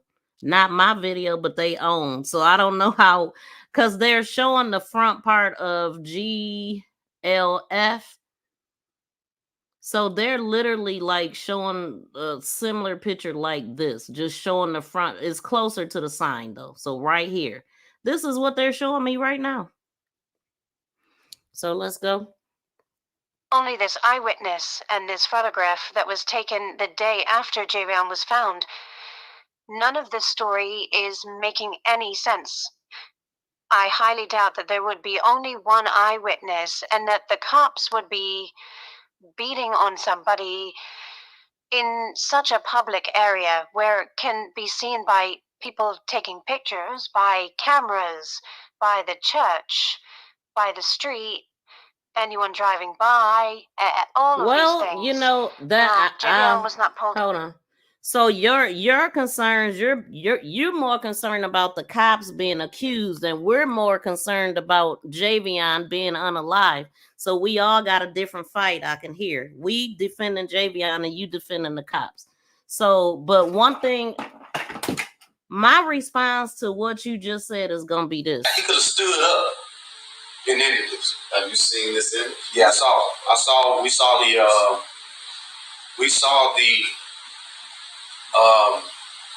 the crime scene pictures at the when we was with the sheriff, office. They showed us the actual crime scene pictures. So that's why I'm able to, that image that's out there now with the police on the scene and that visual that you see on the truck. You may not have that picture, but people know what I'm talking about. That's the image because we saw them. That's the image. So yeah. I cannot believe what I do. I can't dispute that. That's what the father said, okay? So it sounds like we on the right track. Taylor House Publishing is on the right track. The father said that he was grateful for the work that he's doing. He's putting a lot of information out. And yeah. And we echoing them. I'm helping make it make sense. Like, cause my mind worked different. I am very, what do I want to say? How do they describe me? I'm an analyzer by nature and by trade. But I mean, I look into things already. I analyze things, but I'm very thorough. That's how I'm described. So it only makes sense to me if it makes sense. Like, okay. So that's what we doing. I do appreciate you, Candle Wax, for your concerns for the officers, I guess. You know, and then you did make some valid points about whoever took this picture. If they seen all that, why wouldn't they call for help? Maybe they were afraid. Maybe they were like, you know, they was just out there sleeping in the bushes or whatever, and they noticed some things going on. They recorded it, right? It was September 10th. They recorded it. When it went viral on TikTok, maybe they decided to put it out. That's the only thing. But you're basing that, you're taking that little part of it and just making it seem like it's all like Taylor just brought this out from the sky himself. This stuff it makes sense. The day over there in the area, yes, he did the right thing by releasing that. And now the father has confirmed that it's true. So I'm sure that Taylor is going to be more careful about, posting pictures, because the one guy, the Bullock guy, which I don't have his picture, he called in. He had talked to him earlier. He had talked to him earlier, and the guy said, that is not me. The black guy that's on that picture is not him. Okay, that is what he said. Now, what I don't know is, I don't know if, I'm assuming if it's not him, he don't have no ties. He don't work nowhere, but he live in Henderson, but he don't work with these guys. He ain't connected in no kind of way. He ain't the grass cutter, none of that. He don't know these people, all of that, okay? So this is two white guys and a black guy. The black guy called in, the Bullock guy. Their names is on the, not his, but the other Bullock or whoever. And name is on the police report. That's where he got that from. And so I'm sure that he will be more careful about putting out images after that. You live and you learn. He's new at this. I mean, his channel just blowing up like this since this case and all of that stuff. He's not a detective. He didn't go to training for this. He a black man that had a heart. This story hit him like it hit us. And he went out there to see about it, coming straight from Virginia.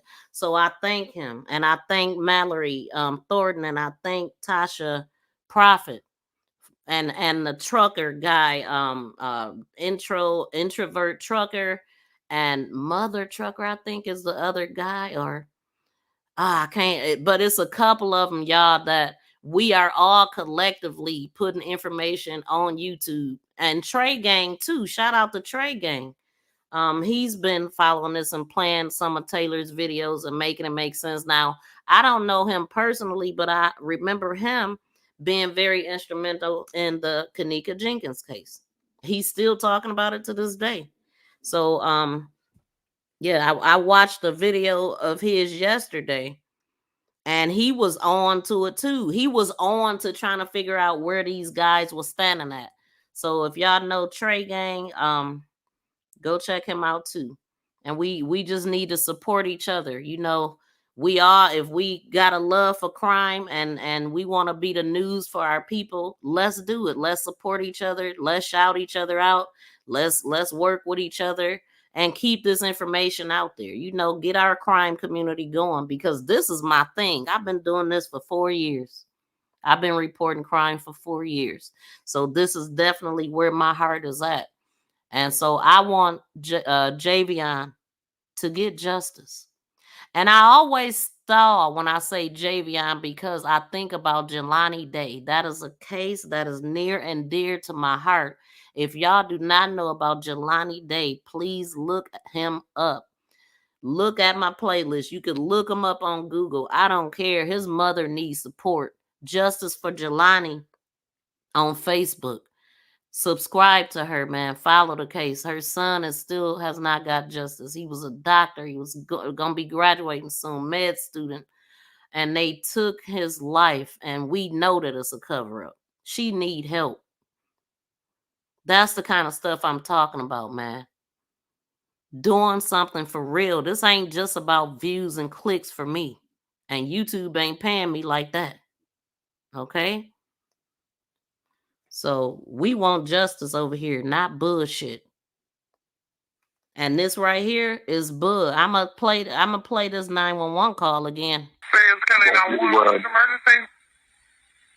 All right. I had some guys out here mowing grass, and I think y'all man out here himself in a tree. Look up in the tree? Yeah, so he looked dead. Okay, what's the address? Okay, and are you with him now? Yeah. Okay, and how old does he look? 25, 30, maybe. Okay, 25 or 30. Okay, is he awake? No, I think he's dead. Breathing? Okay. No, it don't look like it. No, he was dead. Okay, all right, got it. I'm a first responder. I don't know how long he's been there. Alright, I'm just putting it all in here. Give me 1 second.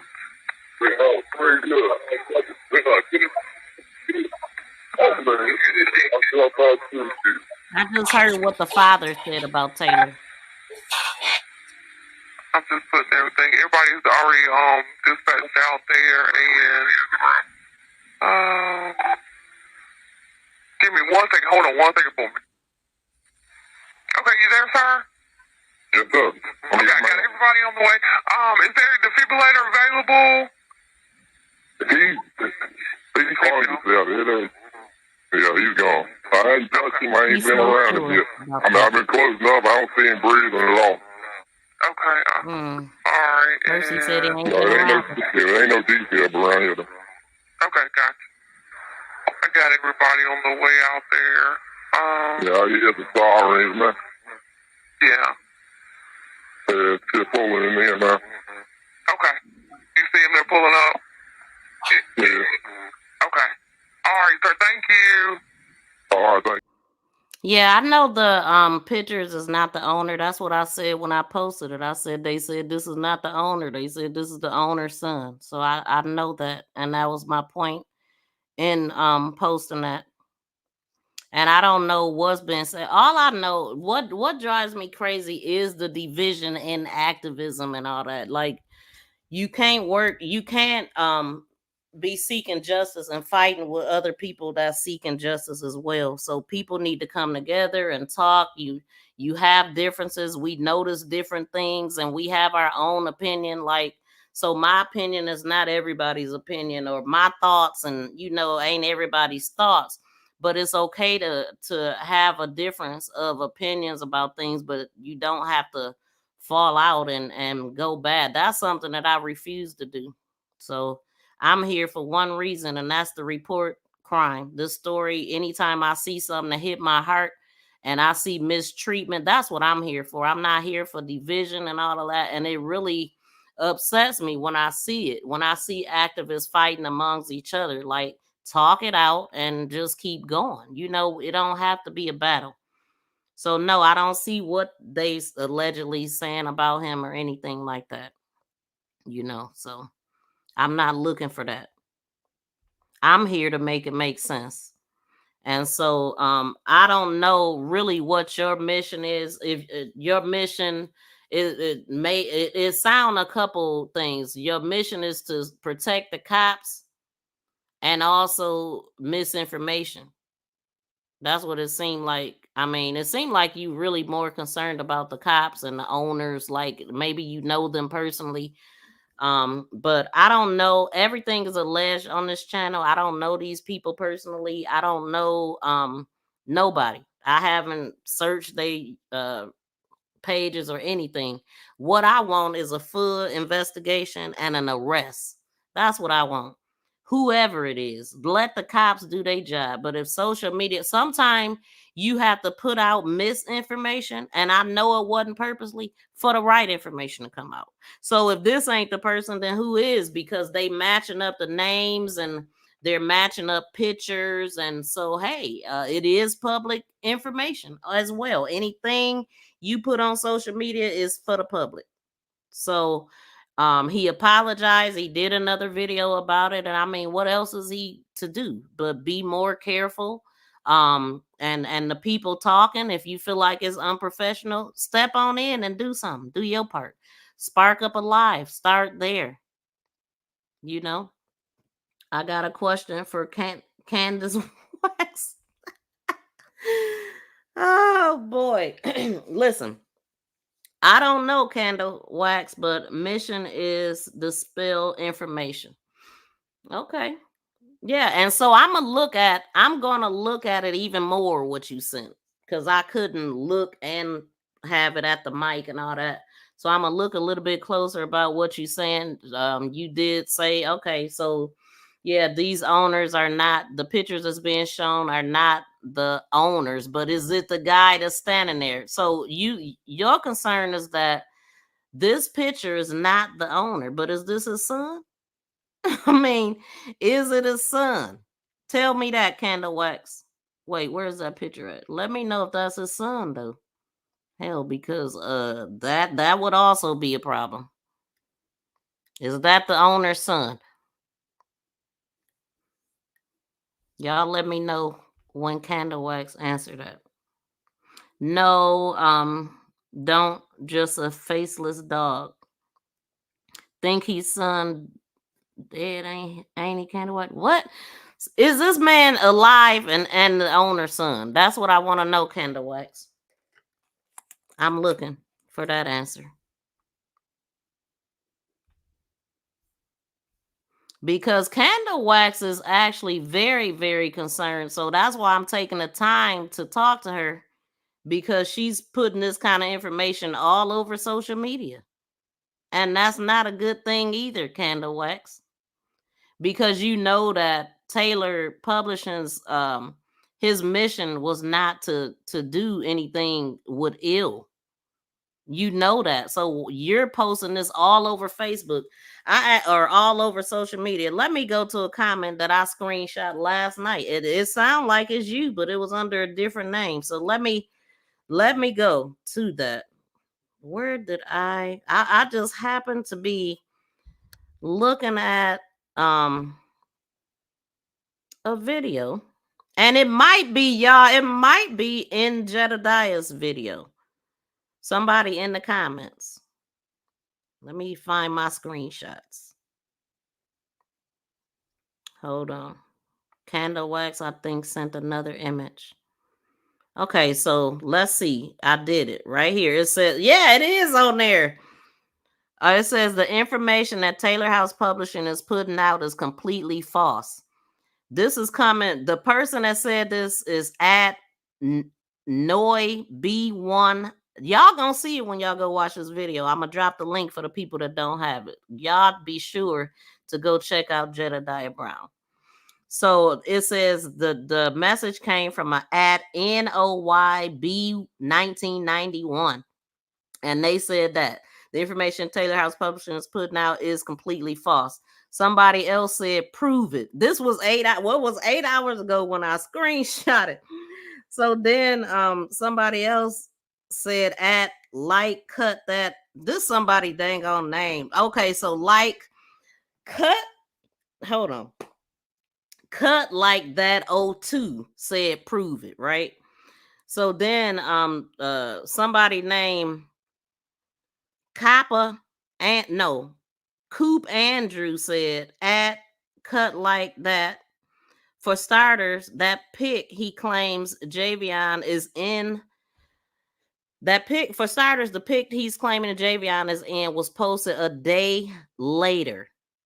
One of the sheriffs, no, because she's saying that they not a sheriff. So this is somebody similar to you, because she clearly said they ain't cops or don't look like cops, or sheriffs ain't dressed like cops. But this person is saying Javion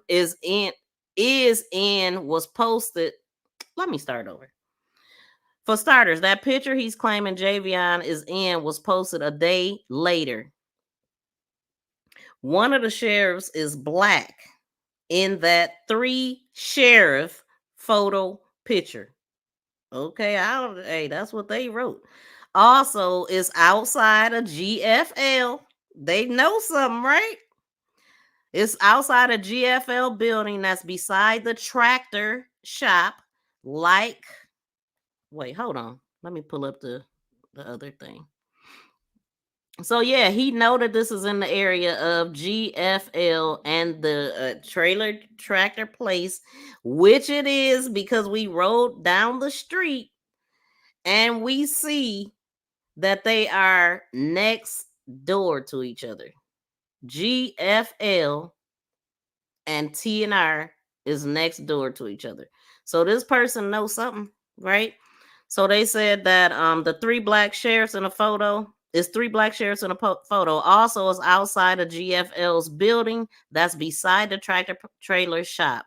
They are also Vance County sheriffs that alone should debunk everything he is saying. Okay. It should debunk everything that he's saying. Okay. All right, and then a cut like that said you ain't proved shit.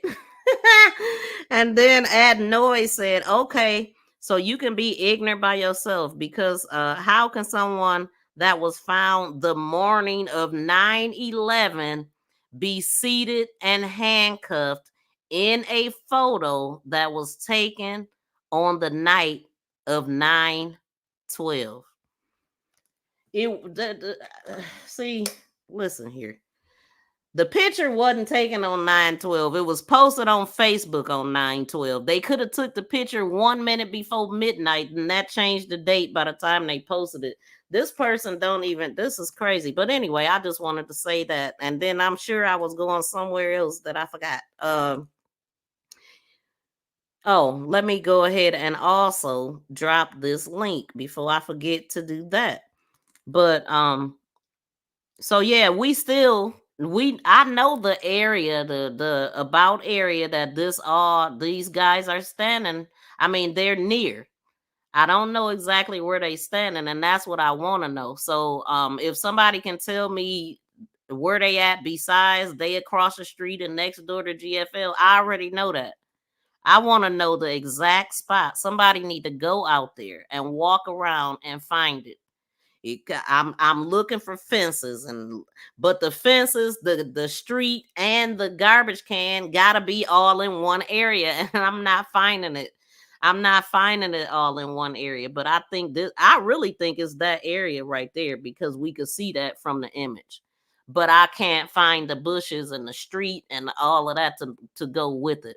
But right here, I believe I'm definitely on to it because clearly that vehicle, let me pull it back up. Let's look at the thing again for the people that did not see it. Did I do it already? Okay, we got to go back. That's T and R I'm pointing out back there. So now I'm just showing y'all it's like directly across, like just through some dang on bushes. There it go, right? Bam, they should be over there somewhere in front of the gate. But it don't look like that. Not at least on Google Maps. We know things change also. So bam, here we go. If that didn't make sense. This is it. And also you can see the GLF sign in the picture. That's how close they are to the sign. So I believe that this might be behind in the back of the building at a different entrance, not the entrance that's directly across from the gas station where Malcolm was standing when he told us this. He could have stood up. Oh, wrong video. Where is Malcolm's video? Because Malcolm is actually standing at the gas station, which is directly across from this. Oh, I'm with my man Malcolm. He said he works right next door to 285 Vanco Mill, where Javion McGee was found. And so we're gonna let you point, like where was his body found at? But below them trailer trucks to the left, in the wooded area. Okay. I mean, he can be seen from the road if you really look. He can be seen. So was you at work when it was found? When he was found? Yeah, I was at work. The guy next door was cutting grass. He went and found the body. Okay. About what time was it? It was after 10:30, quarter to 11. About 10:30. So what was everybody's reaction when they found him? It was shocked. It was shocked. He thought he was drunk or something. They were trying to wake him up. The guy was cutting grass. And he saw he won't move, so he was just sitting on the ground. His body was sitting on the ground. He was leaning against the tree and his butt was touching the ground. Oh, okay. But did he have a rope? A rope around his neck, yeah. Okay. Appreciate it, man. I think. And you said you've been working there for what, 24 years? Yeah, 24 years, yeah. And you work right next door to it. Yes, sir. So I'm with Yet this is the crime scene. Like, come on. Okay, so whoever just called me, call back. I got my ringer on. I'm paying attention. It'll ring out loud this time. Just state your name and let me know who's calling before I answer. I don't do trolls or anything like that. I don't care about. I want people to be in the chat, but if you a troll, you got to go. So you know. I don't do all that. Who tried to wake him up? Yeah, the person that called 911. So, yeah, let's listen at the 911 call because he clearly said that, right? And we heard, I'm so happy you said that because in the 911 call, we could hear him say at first, "Oh, I ain't been by him or something." Then he said, I've been close enough. I can tell he's not breathing."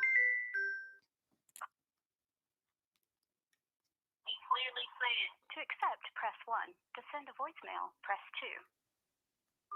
You on the line? This is Miss V. Hey, how you doing, Miss V? This Lex Will. Huh? My name is Lex Will. Oh, hi. How are you? Thanks for calling in. Where are you calling from? Hey, I'm in Ohio, Akron, Ohio. Okay. Yeah. I happen to be a YouTuber myself.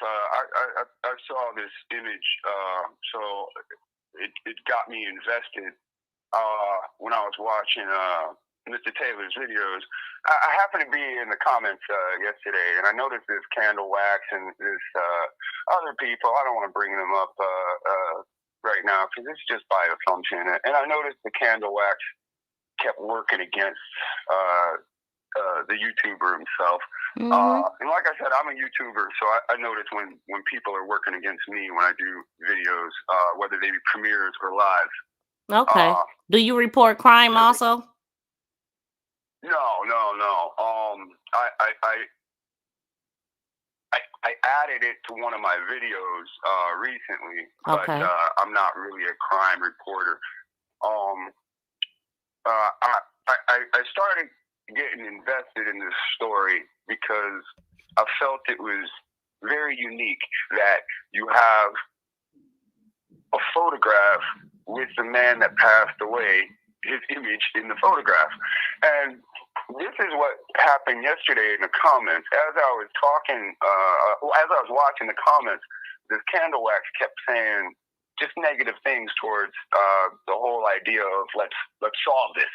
Mm-hmm. You know, and there's clearly a comment I make to Candle Wax. I say, so are you denying that this is Javion's image in the photo? And you can see Candle Wax's reply, like, yes, I'm denying it. So I really don't get, if somebody doesn't believe what's being shown, why watch? And then why be there? Okay, he broadcast last night, like, you know, and then you're broadcasting this morning, and I mean, it's like I agree. Clocked in. I agree with you. Yeah. Why is she so invested? You're right. Well, that's all I had to say. I'm new to your channel, and I want to say thank you because when I started my family 8 years ago, I drove a van all over the nation. Mm-hmm. I was completely ignorant to any idea about where I should be or any of that bull crap, you know. I at some point things started getting a little tough for me. I actually started driving with my pistol. But I got off the road for my career, but it's not the safest profession because you always go into another area and you don't know who's got a chip on their shoulder. Mm-hmm. Yeah.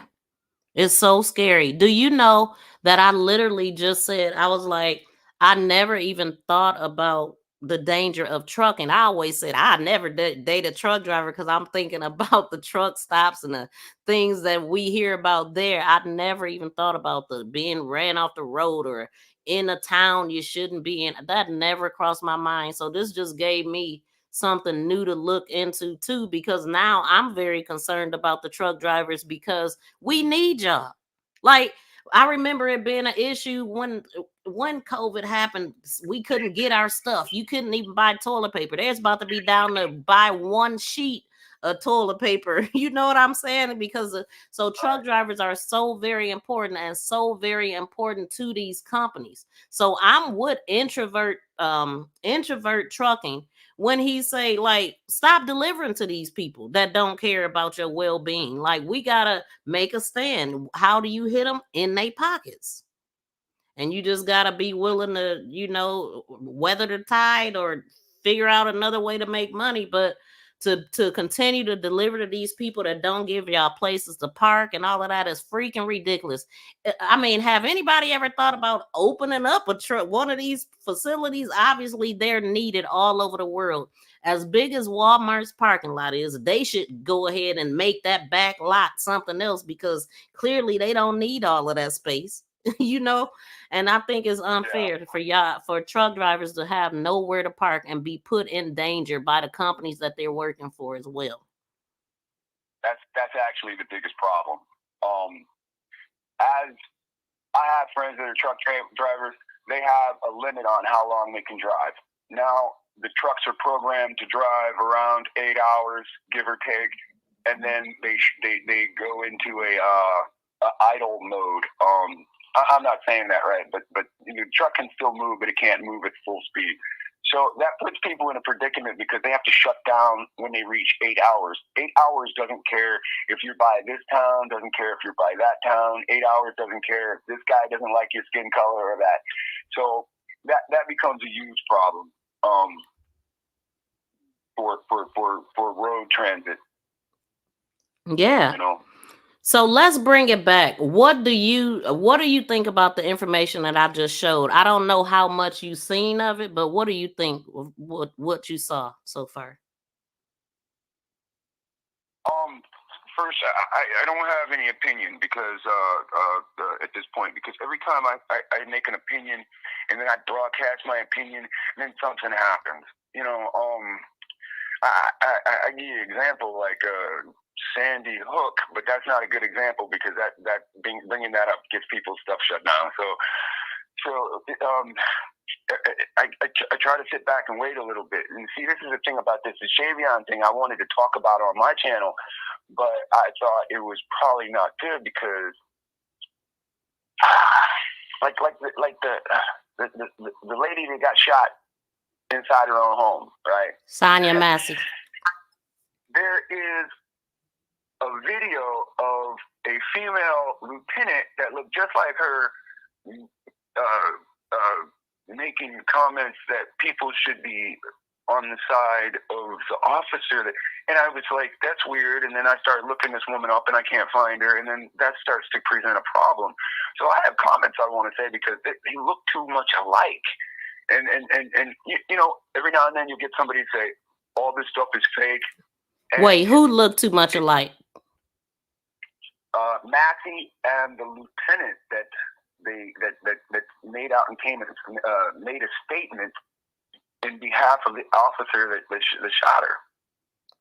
Oh, okay. I thought you was talking about JVI. Don't say the word SHOT no more, because that'll get my video shut down. There's certain trigger words you can get away with saying it once or twice maybe, but yeah, don't say it because I don't say it. Okay.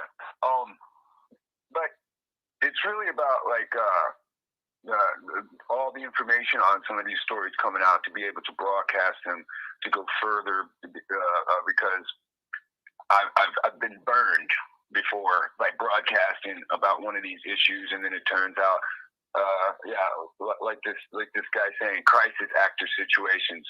We in America discuss crisis act.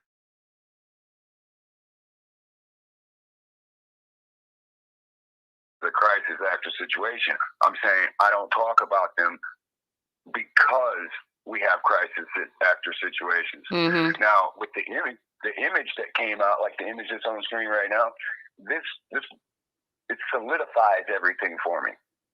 So that's why, in my mind, if this image with his reflection in there solidifies everything for me, why is this guy sitting here saying, "Oh, that image is fake"? Well, the father just interviewed. Did you hear what the father said?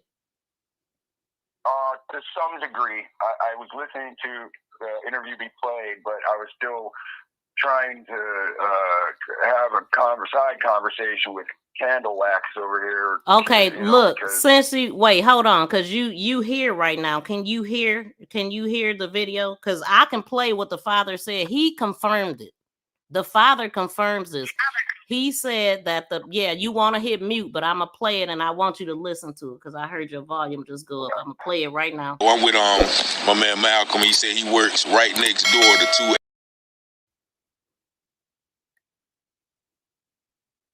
Wait, soon as I find it, y'all give me a second. He could have stood up and ended this. Have you seen this image? Yeah, I saw it. We saw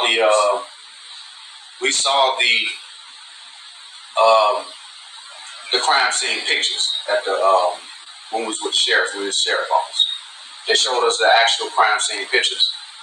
So that's why I'm able to, that image that's out there now with the police on the scene and that visual that you see on the truck. You may not have that picture, but people know what I'm talking about. That's the image because we saw them. That's the image. Did you hear that?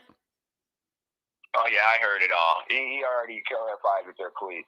So yeah, you take that statement and run with it right after the picture before that statement, the picture after that statement, and there's no argument. And this is what. But here is the argument. Let me stop you though. Here is the argument though. They said Javion was found at 10 in the morning. This picture was taken at night. Make that make sense. And also Javion was found over here they said that they found him over in this area. So how is this the crime scene? So it don't make sense. And the father just said that the sheriff showed him this picture. And it's the picture that's circulating, okay? So this is the picture. This ain't making sense coming from the sheriff. If we are to believe what the father said, right? This is why I'm live right now. I have a question. Mm-hmm. How did the picture get discovered? Somebody posted it on Facebook. And that's what Candle Wax was saying. It was first posted by Prophet PI, who's a crime channel on TikTok. Then somebody named Maria Alston is the originator of the photo. And she captioned it, "What y'all doing over there trying to hide something or something? What y'all trying to come up with?" That's the person that posted it along with these photos. Hold on. They didn't just... Go ahead. Can I make a statement? Mm-hmm. A generalized statement? So, my name is Lexwell the Servant. People out there that are like or the mentality of Candle Wax, you already have the sheriff using the picture for identification behind closed doors. Stop your nonsense.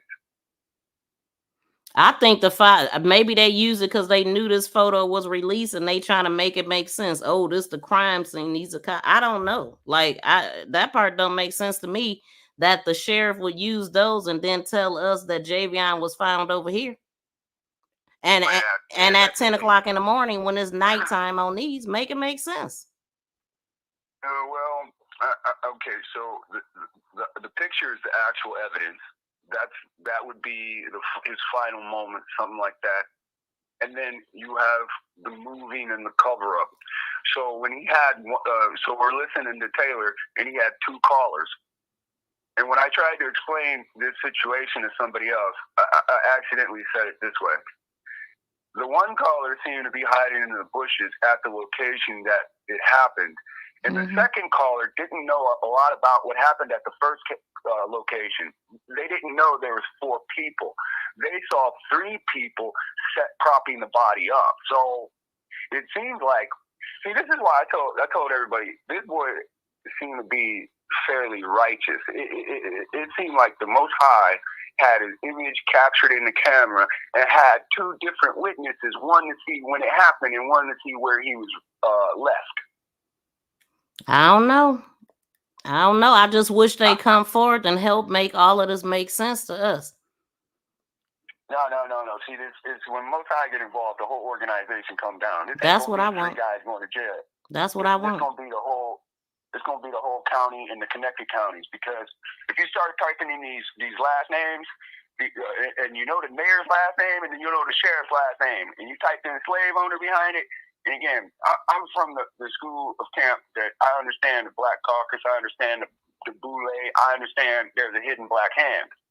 Now, if this sheriff come out and say, I got this image with the boy in the image, then he know it ain't no somebody did this to themselves. Mm-hmm. He's playing the game. We already feel that. Yeah. So I think that the two colored people that's involved are part of ancient houses, and I think the guys that are in the picture were ordered to do this by the ancient houses. And this is what I think. Lock his ass up. Lock his ass up. You're going to jail. You're going to jail. Lock his ass up. Yeah, that's what we want over here. That's what we want. We want the real answers. We want results. What was you saying? We want them all. Yeah, that's it. So I thank you so much for calling in. Did you want to give us your closing remarks? I don't know you. I love you. Oh, if thank this you. happened to me, no. If this happened to me, I would hope somebody made these videos, man. Exactly. I encourage everybody to try to read the book of Jeremiah.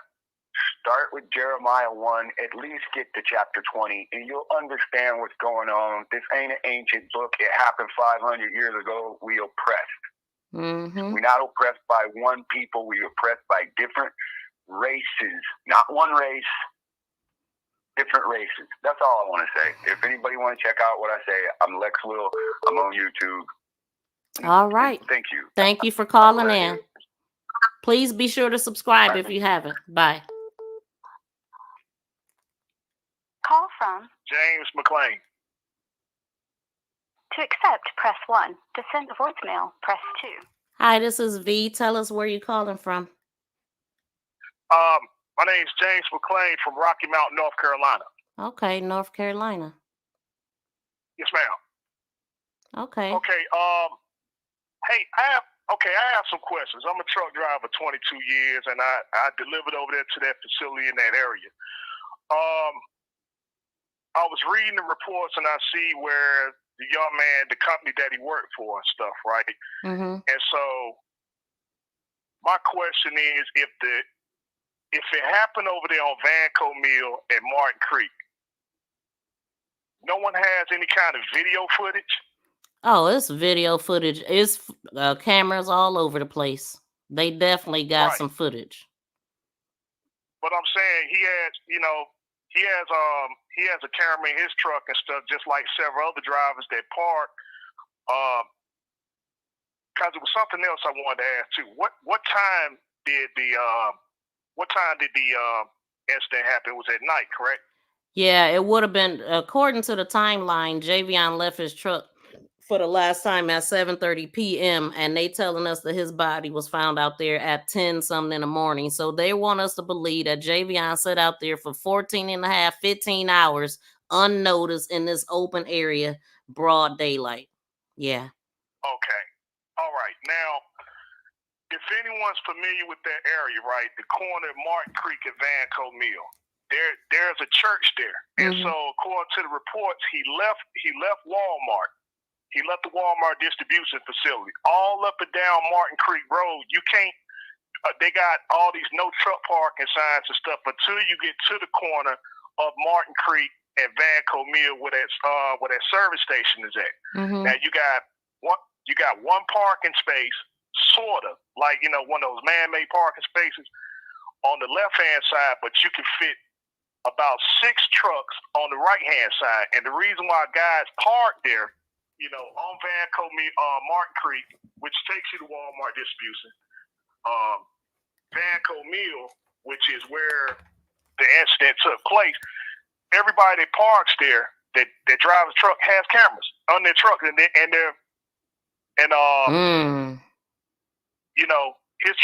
truck has one. His truck has one, a forward-facing camera. Everybody else that's on Martin Creek that's pointed towards Vanco Mill, where they can see the whole incident and stuff. Whether it's him getting out of the truck, by itself or whatever it is, the stuff that he supposedly had, the guys that was involved, everyone can see that. Now, just from Martin. Wow, wait a minute now, because you said something that I didn't think about, and that's the other truck drivers that's on the road that could have the whole incident. put, like, I wonder if there was truck drivers to say, I know that Taylor actually interviewed some guys that was in the area. Those guys need to see if they company can pull those tapes and see if they could find Javion on there. Is that what you're saying? Right. Yes. Ma'am. Because over there again, when you leave the Walmart distribution center to go to Vanco Mill, you got to take Martin Creek. The parking, all of the parking is on the right-hand side by the church. Now, you can get one space where because to my understanding, I believe that's where some people saying that Javion parked his truck right there beside the service station. That's Martin Creek. But Martin Creek and Vanco Mill, everybody that leaves that distribution center, they either park on the side of that road. You got guys, let's see, what's that? US1. You got US1 and stuff that gets you on the Vanco Mill. You got trucks that park over there on the exit ramp, both going and coming. Yes, I seen them when I was on Google Maps. I literally seen trucks lined up on the street, and I didn't know what street that was. Yeah, that's called Martin Creek Road. That takes you to the Walmart distribution center. Right. Now, look, in the video, in one of these videos I'm showing, you could literally see a sign that's showing where the Walmart distribution center is. Correct. Okay, so that's that road. That's what that road is. That's what that road and stuff is really infamous for and stuff. Everybody that leaves that distribution center, they either park over there by the facility. Either when they're leaving or when they're going to if you're going to the facility, some people park by the distribution center. So when I read the report, he made his delivery at 1. Mm-hmm. Okay, yeah, he made his delivery at 1 o'clock. He left the facility at 2 minutes to 5. Yeah. And then they say he was a mile and a half away and stuff. That means that he had to be on the corner of Martin Creek and Vanco Mill. So he parked over there at the corner. What they're saying is that he parked in the parking lot of T&R, and that was the problem. They're saying that he parked up by the door, and we believe that that's why he was assaulted in the first place, because they approached him about parking there. I believe that when he went to the hotel said that they didn't have no rooms. I don't buy it. It was a Tuesday. This is a small town. How do they not have rooms?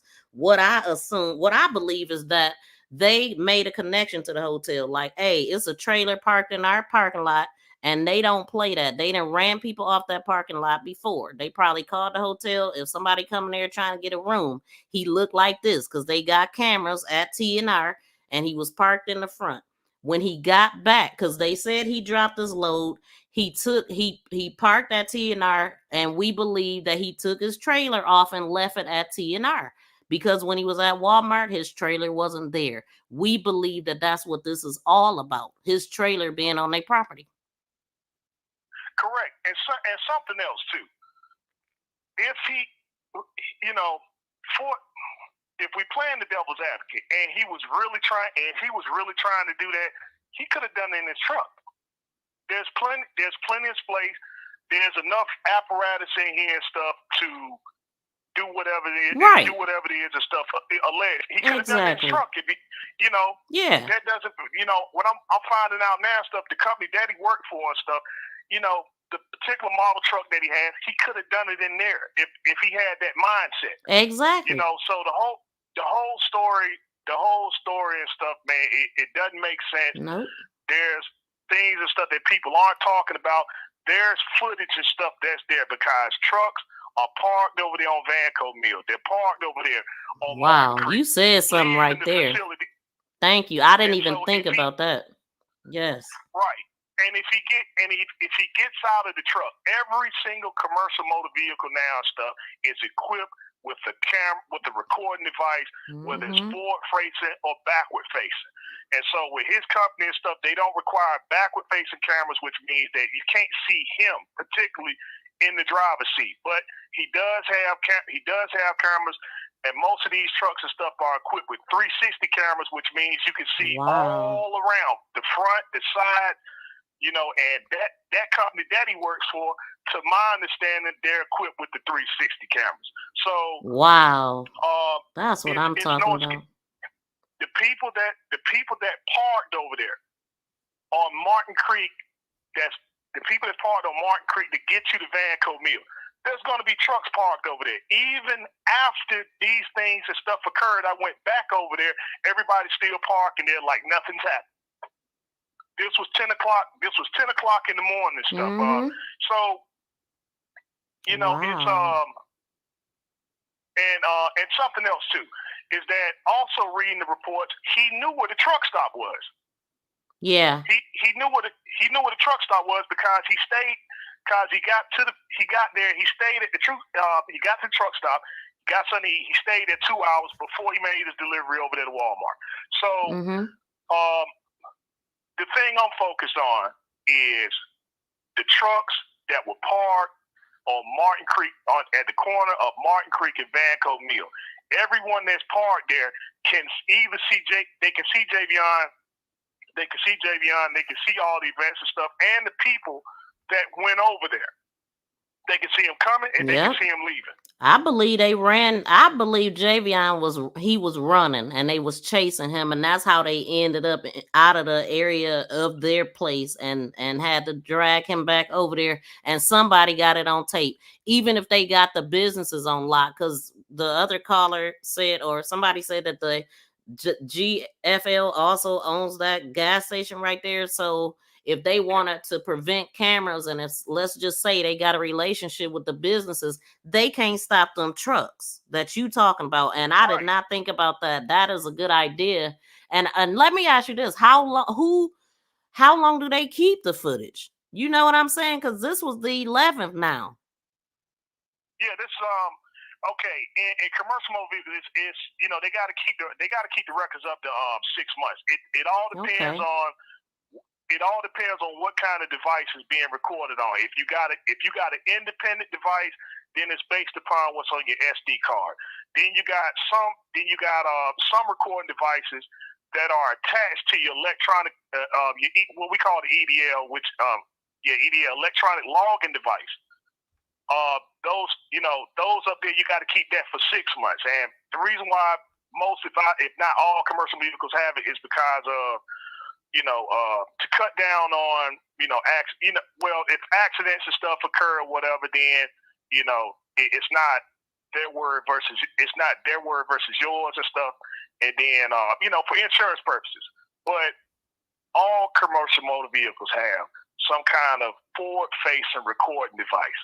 Okay. And so if he was those trucks, and you're going to always have trucks parked over there on Martin Creek. The later in the day it gets, the more trucks are going to be parked over there. And you know what? Another thing, it's only certain routes that trucks can take, right? So a lot of trucks probably seen Javion on there recording because he made so many different stops. And that's why he dropped his trailer off. He was at the smoke shop. He was at, all the stuff that they tracked him to. And so he was trying to move around light. And one of the interesting things his father said in the interview, he went on the map and found the location his son was at based off of their conversations. He told him, if you ever drop off here, do this, find that, whatever he told him. And when he looked on maps, he found the exact location. He said, I seen a place called T&R. And he looked at it on maps and he called and waited till they opened. And he said, did y'all find a man out there on one of y'all trees or whatever? And the guy was like, yeah. And he had no idea. He just found it all on his own, just straight from Google Maps and from being a truck driver himself. And y'all, that's another thing I want to say why I'm here. I want to say why I'm thinking about it. The other part that we don't talk enough about is in the article I read, when they talk about who found Javion and how he was found, they said KLLM called T&R and let them know that they had a driver whose truck was at their location and had not moved for hours. I read that.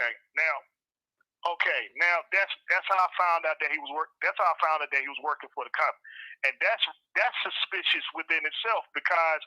The thing is that he was done for the day.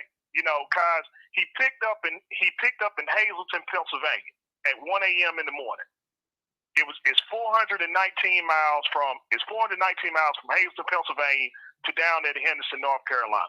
Okay.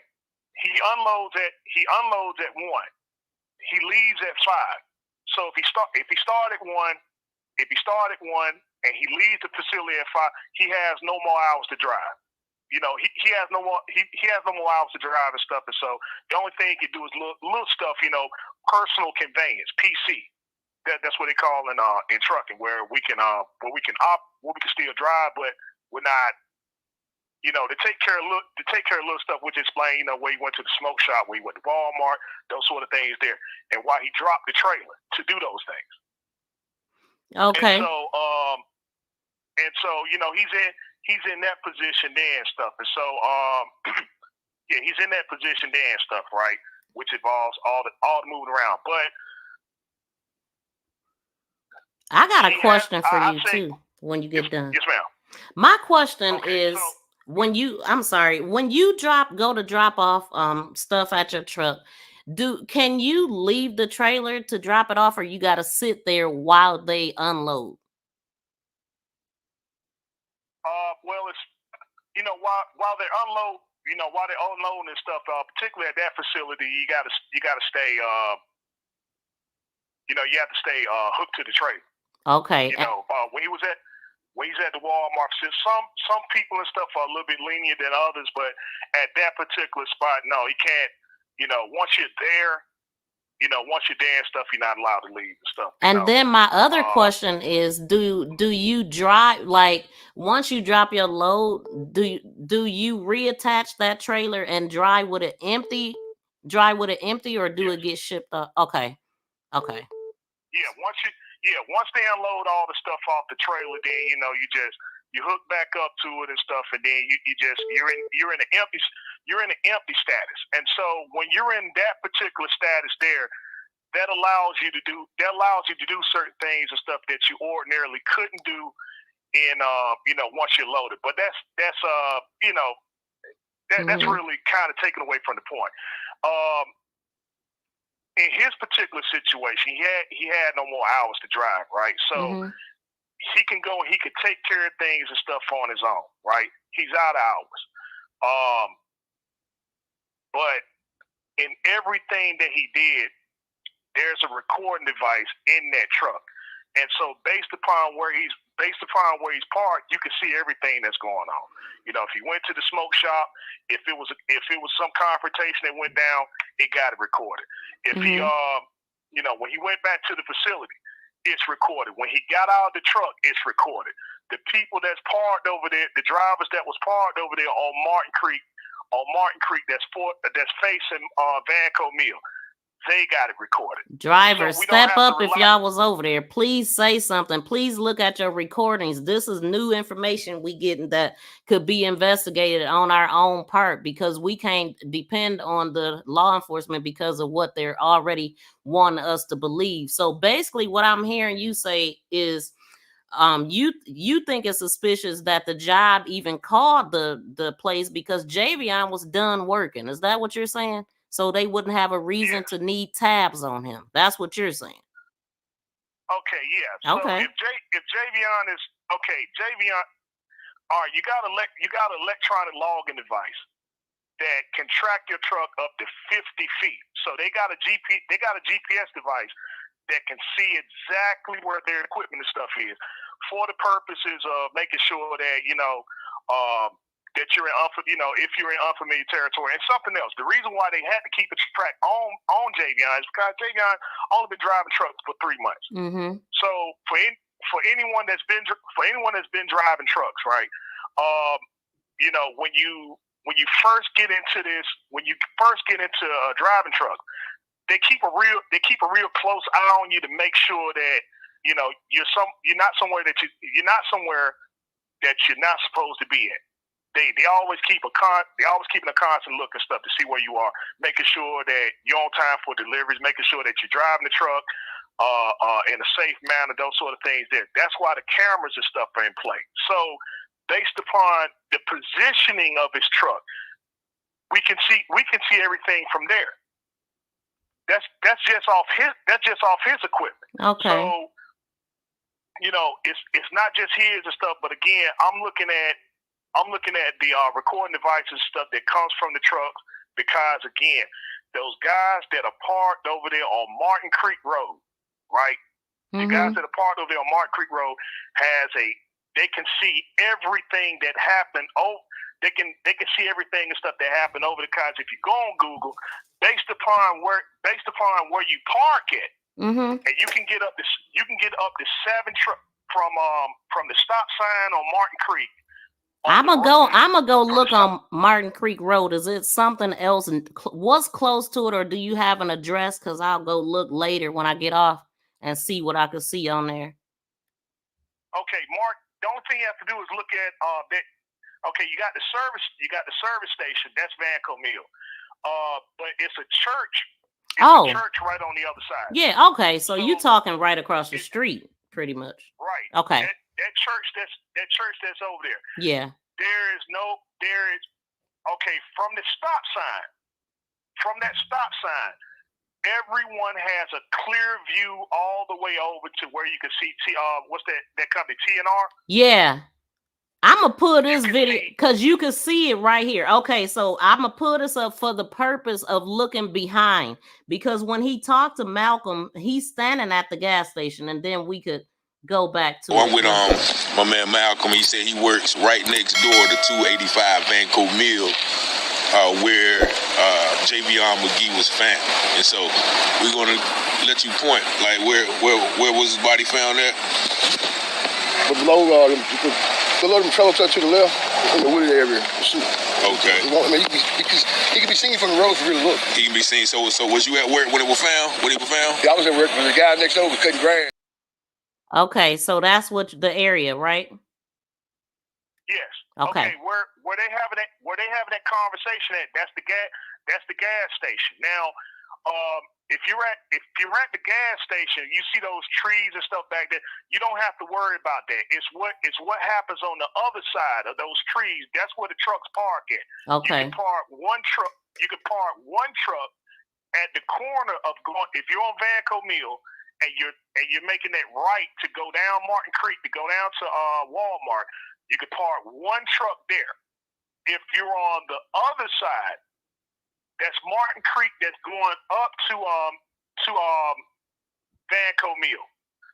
You can get about you can probably get from the stop sign to where you can't park anymore and stuff. You could probably get maybe 6 or 7 trucks.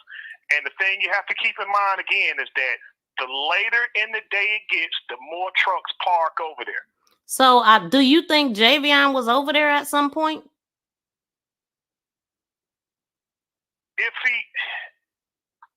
Yes, because here's the other thing, is that trucks, as truck drivers, we usually park where we see other trucks. And so with Javion only having 3 months experience and stuff, right? He seen the trucks that was over there. He had to assume it was a safe spot. Yes. Which is it's kind of, but it's just what we do and stuff. If people pay attention, you probably see us in shopping centers and stuff like that. We'll be in shopping centers, probably on the side of the road or whatever. But if you see us parked over there, we're usually parked in groups. Right. And that's because we see one truck over there and stuff. A few of us and stuff will start parking there because it's not.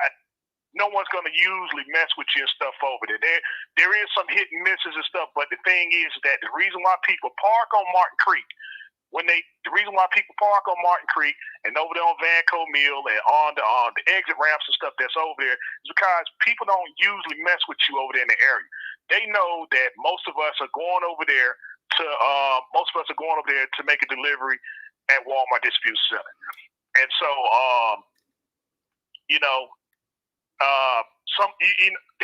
that particular truck stop up there that checks at the 220, you got to pay for parking there, right? So some guys, it's kind of hit and miss and stuff, but for the most part, you want to, a lot of guys. Well, what we do is and stuff in trucking is that let's just say in Javion's case, right? He's been okay. He made his delivery at 1 o'clock, right? He made his delivery at 1 o'clock. He left there at 5 o'clock. So he's been on break technically for 4 hours. Mm-hmm. So if he so he's empty, he goes in PC mode, right? So he's been What's PC mode? He's been on personal conveyance. That means you can move your truck without your hours of service actually starting. Mm-hmm. So we're allowed 11 hours to drive, right? And so anything that we do constitute as drive time or on duty time, Okay. right? And so when he was getting unloaded, he was on off duty time. Okay. Even though it's work and stuff, right? But it was off duty time and stuff. So he's been there for 4 hours, right?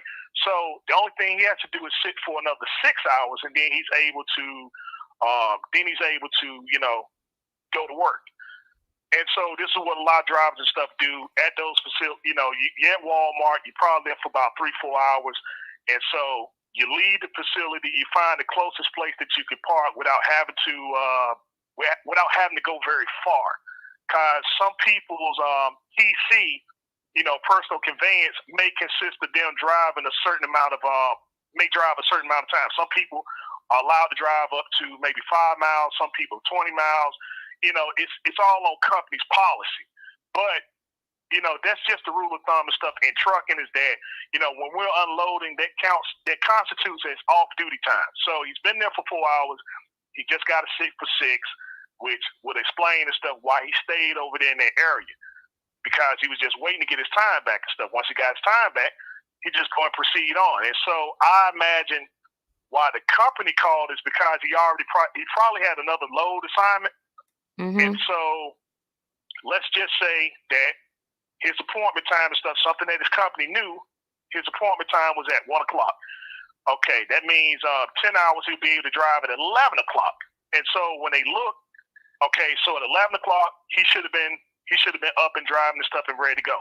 So they made the phone call over there, you say in the morning, correct? Well, that's my question. I don't know what time they allegedly called TNR, but I do know he never mentioned that on the 911 call.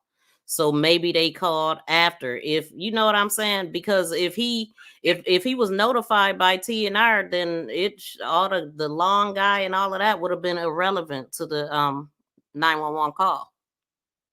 Right. So if he was told to leave and he probably would have left, but they say an altercation took place. So his company is now calling. Because if he got his hours back at 11 o'clock, and then if they called in the morning, let's just say they called 8 o'clock in the morning. See, now he's been sitting for a substantial amount of time, which puts him in risk of being late to the next shipper, to his next load assignment. And so now that's why they're reaching out and stuff. They say, okay, well, yeah. They go in the computer, they see, okay, where's his truck at? Okay, he's still showing that he's in Henderson. He's over here at some parking place and stuff like that. Because again, they can track his truck up to 50 feet. So, well, let's call this place and see if you got an eye on our equipment. Mm-hmm. So I can see it reaching out there. But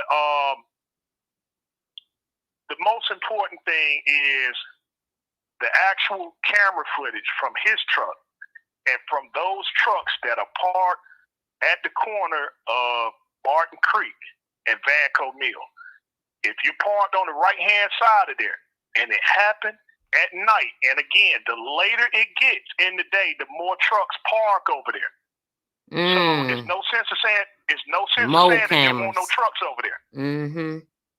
There's no sense of saying there won't no trucks over there and stuff, because when you go down that road, you can see where the trucks and stuff parked over there constantly. The roads and stuff are cut out for that. And so again, the later it gets, the more trucks are going to be over there that's parked. And I'm saying most of them and stuff are parked. Most of them are parked for a substantial amount of time. And so in that time frame, somebody has video footage of the incident that took place over there in that particular area, whether it's his truck or those trucks that was parked over there on on the corner of Martin Creek and Vanco Mill. I thank you so much for that, and I'm gonna revisit that and see what we could figure out from that. Maybe Taylor can reach out to some of the people he interviewed that were drivers that was parked over there, because it was one guy that said I would have told him not to park back there or whatever. So, do you want to tell us anything else in closing? Yes, that was it right there and stuff. Is that I'm urging drivers that if you was over there during that time and you was parked at the corner of Vanco Mill, that means any drivers that was over there that's parked on the get off ramp, whether it's the southbound side or northbound side of US 1, those guys that traveled down Vanco Mill, that went down Martin Creek during that time frame, we're asking guys and stuff, man, to look in your camera, to look in your cameras and stuff, and to bring up any kind of footage. Yes. Any drivers that was parked over there at the corner of Vanco Mill and Martin Creek Road, if he was making a delivery any of that time and stuff during the night, we're asking you, we're pleading with you and Please, stuff, man, y'all. to please look into that footage and bring that information forward. Yes, we need And I that. thank you. Now I got one question for you. Is there a way that you could put a word out to the truckers? Don't y'all have walkie-talkies or something? Yeah, well, the CB, the CBs and stuff. That's it's kind of it's not a very effective technology anymore and stuff. And so Okay. the most effective way is the social media and stuff.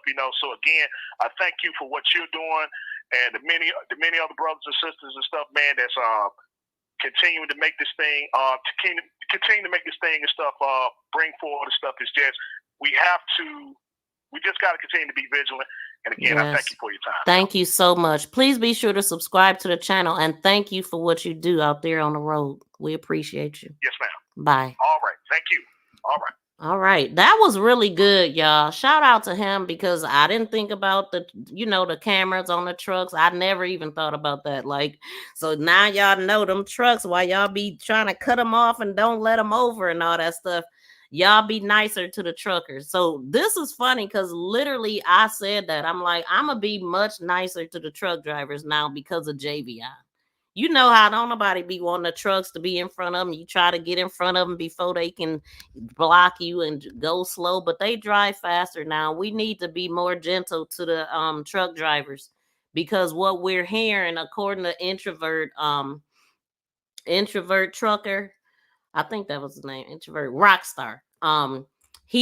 He talks about what they go through with this case. This is what prompted him, and he said his mission is going to be talking to truck drivers that's starting out and letting them know where the sundown towns are, where and where not to park, how to move and not move, and stuff like that. But I'm gonna tell y'all, the hotel need to be investigated, because I don't believe that the rooms was booked. I feel like because Javion was parked there, they probably got a relationship. Everything is alleged. I'm just trying to figure it out. But I don't believe that they didn't have no rooms on a Tuesday. I believe they just didn't want to give Javion a room. And that need to be investigated. If this is the so-called crime scene, this is what the father is saying that the sheriff told him. We need answers. We need answers, because a person that did it to herself ain't gonna be in the parking lot first and then end up in this area, and you want to call it self-unaliving. We ain't going at all. Javion need justice. And also, why I'm glad that I did that, because I'm going to drop that video. I want y'all to go check out Jedediah Brown. I still haven't watched this video in full, but I definitely didn't want to play it here. I didn't want to play it in full here. And let me grab that for y'all. But he's letting us know about Javion, and just from what his dad is saying, he wasn't about none of the stuff that they talking about. He wasn't a bad person. He had goals. He had options. That's one of the things that his father was saying. Like, I mean, he was starting out with this company to get his experience and stuff, learn everything he needed to learn about the job, but he wasn't planning on having this working for some other company all his life, and he probably literally was going to do this for a year. Everything in position, trucks already got. His father is being very strong right now, man. I don't know how he doing it. To have all of this stuff, like you got, it just breaks my heart and it infuriates me. Whoever calling, I'm gonna answer in a minute. I'm gonna drop this link. Okay, here we go. To accept, press 1. To send a voicemail, press 2. Call from Sam. To accept, press 1. To send a voicemail, press 2. Hi, you live on the air? Oh, did it hang up? Well, it hung up. Call back, Sam, if you can. I don't know what happened. But there's the link to the video, and I'm gonna also put it in the description box of this video. I noticed that the link is not clickable right now. It might be if you click on it and it'll take you to that spot. Also, now that I'm looking, let me see. Shout out to the 142 people in the building, and thank y'all for the 60 thumbs up. Please, can I get 142 thumbs up? The thumbs up really helps the video. But yeah, we own it, y'all. And thank y'all for the 158 votes. So according to the audience, I said, do you believe the 3-cop photo is the official crime scene? Yes, at 57%, and no at 43%. And so we believe that, yeah, that is the crime scene. That's what they told them. That's where they did what they did to him. But that ain't what they told us. They told us, and y'all seen the tree come down when the bikers came out there. They told us that he was over here. And so we trying to make it make sense right now. If the sheriff is the one, sheriff need to come on out and explain this picture. Because how is that so? You can't have two different crime scenes. It don't make sense. It's a cover-up. And the cover-up just got exposed. Because, hey, the moment them pictures was posted and the father just verified that it is true and that's what he was given as proof of what? Like, come on, man. Come on. We ain't going. And so I have dropped the link. I'm waiting for the person that just tried to call back. I wasn't able to get your call. But we're going to be ending real soon. I'm going to leave us with these, though. He could have stood up and ended this. Have you seen this image? Yeah, I saw. We saw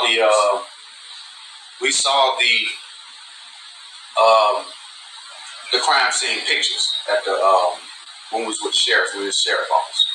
They showed us the actual crime scene pictures. So that's why I'm able to, that image that's out there now with the police on the scene and that visual that you see on the truck, you may not have that picture, but people know what I'm talking about.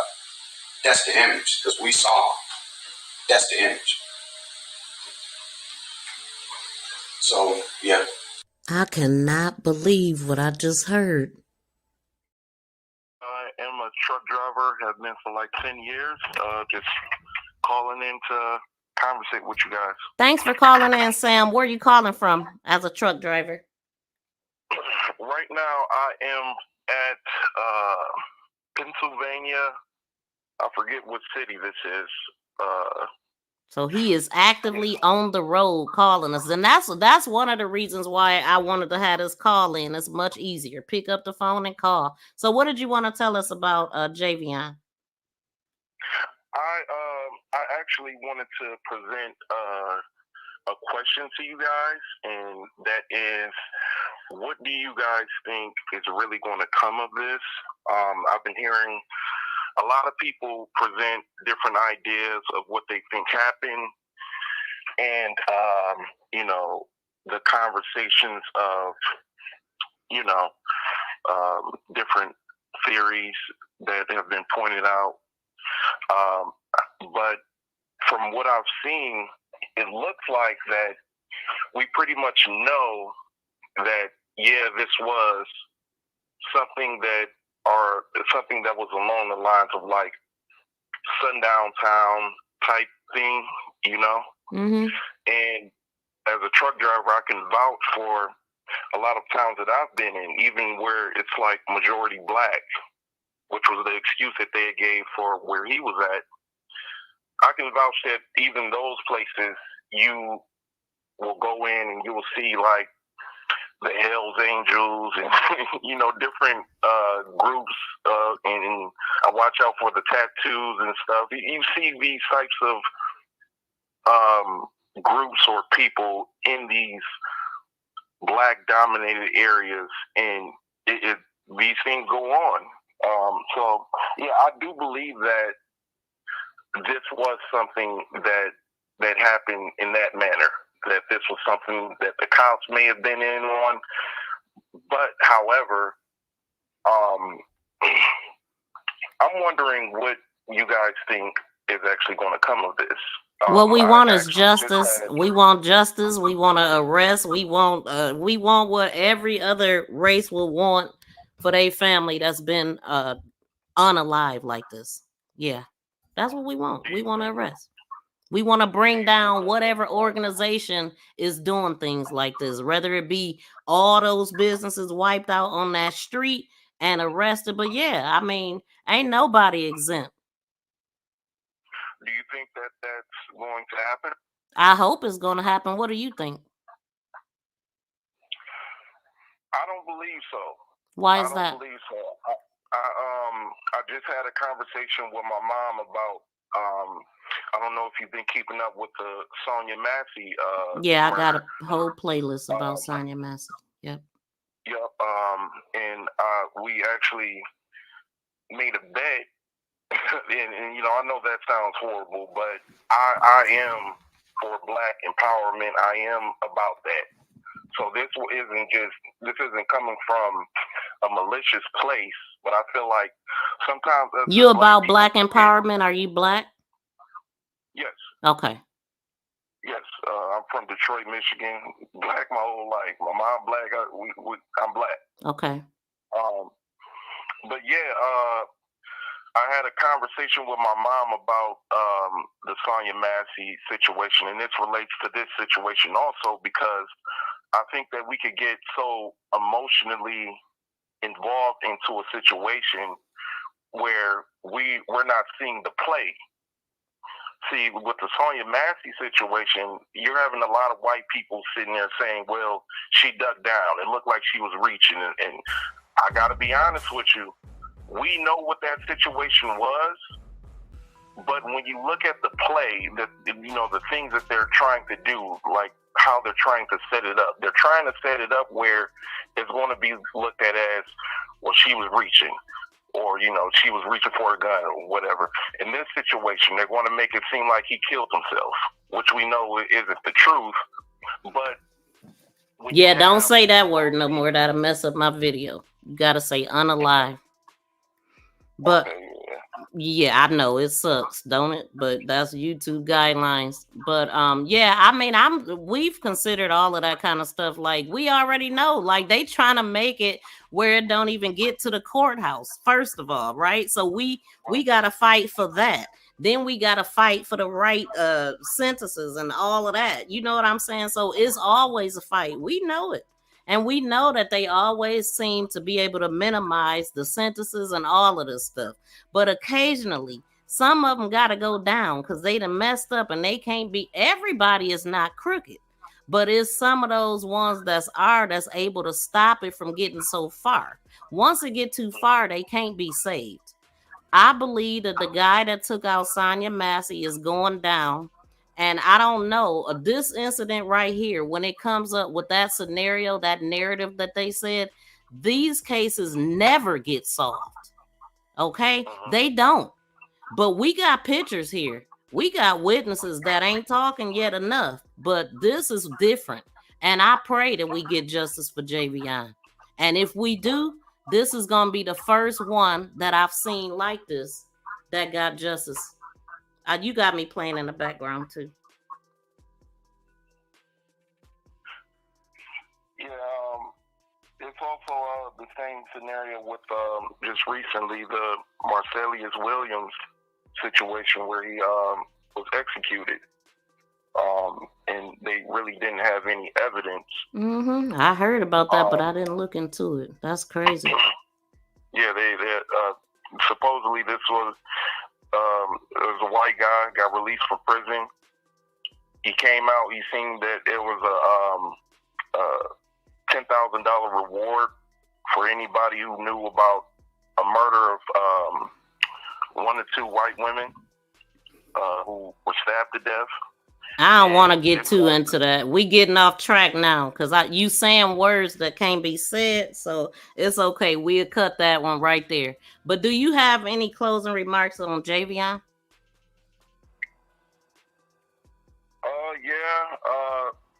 I would just say to all the other truck drivers, especially black truck drivers, just to watch it back out here. There are plenty of people who come up missing all the time, and they claim, they call the parents of these people and they say stuff like, well, did you have any issues with him? Or, did he come off as suicidal? It's easy to play those types of games when, you may not be as close to your family, or you're out on the road and you don't know, like, the position that you're in, the area that you're in. I would just say for other black truck drivers to be on your P's and Q's and heck yeah, keep your head on a swivel. Yeah. All right, you be safe out there, and thank you so much for calling in. And please subscribe to the channel if you have not. Okay. All right, thank you. Yeah, so shout out to him for calling in, Sam. So Dippy says she don't believe the hotel is relevant. I really do. I believe they're relevant because I don't believe they was booked. Now, if they can prove that they was booked, good. I think that they was trying to find out who that trailer belonged to, and they wanted that person to get back there so they could do what they did. That's just what I believe. And so we are coming on to 3 hours, y'all. I'm going to go ahead and close it down. I don't like to be live for too long. And plus, I got to get ready for the day. I got to move around. Like, man, what time is it? Okay, it's 10:30. All right, y'all. So next time I go live, I'll make sure that I have the call-in number open. Shout out to everybody that called in. Shout out to everybody in the chat. Shout out to all of my new subscribers. And consider joining the sleuth team. Join the membership. I need some crime sleuths. If this is something that you really into, join the membership. Okay? And we gonna get up out of here. Let's go.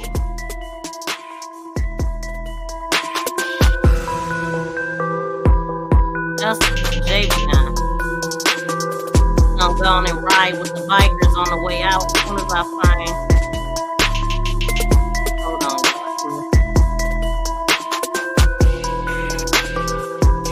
And shout out to everybody speaking justice for Javion. We can all do our part without fighting and stuff, man. I ain't for that at all.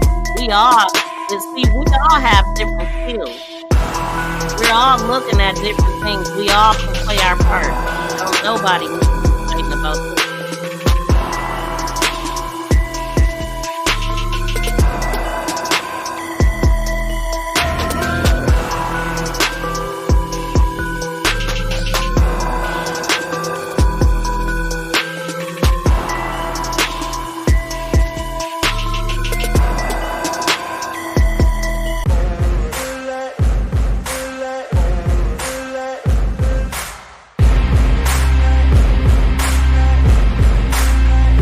Those reactions, y'all, and type justice for Javion in the chat.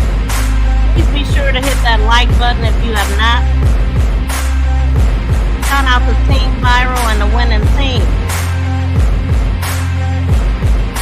Shout out to all the subscribers and moderators in the building.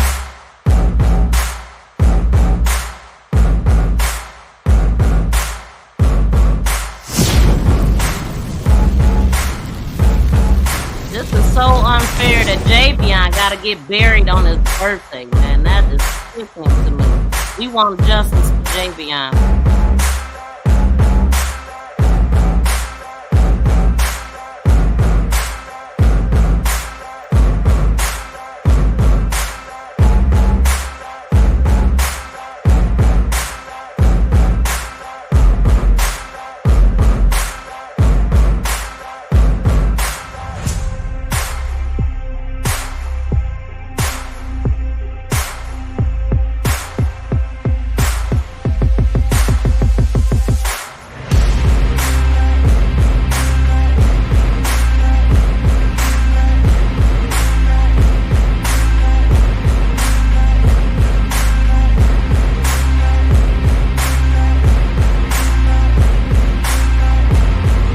Please subscribe and press that notification bell and thumbs up. Please subscribe.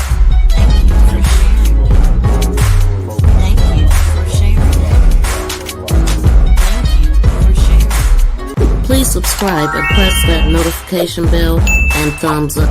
Please. All right, we're going to get up out of here. We are going to get up out of here on 755 Media and Shandy Cheek Music. For anybody that's looking for intros, hit them up. 755 Media and Shandy Cheek Music. Woo.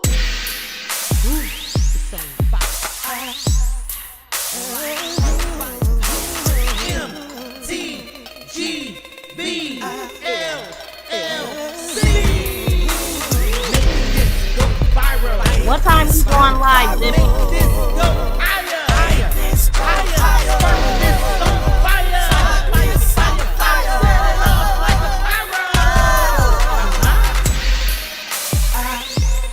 Not at all. Don't sit well with none of us. Crazy. 1:30. I'll be working, but I'm gonna come through and check you out. So Dippy gonna be talking about Javion.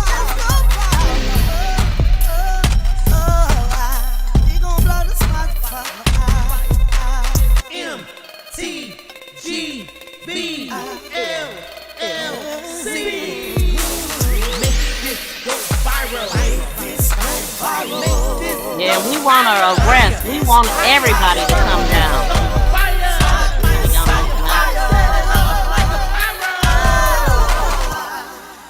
Lock his ass up. Lock his ass up. You're going to jail. You're going to jail. Lock his ass up. Lock his.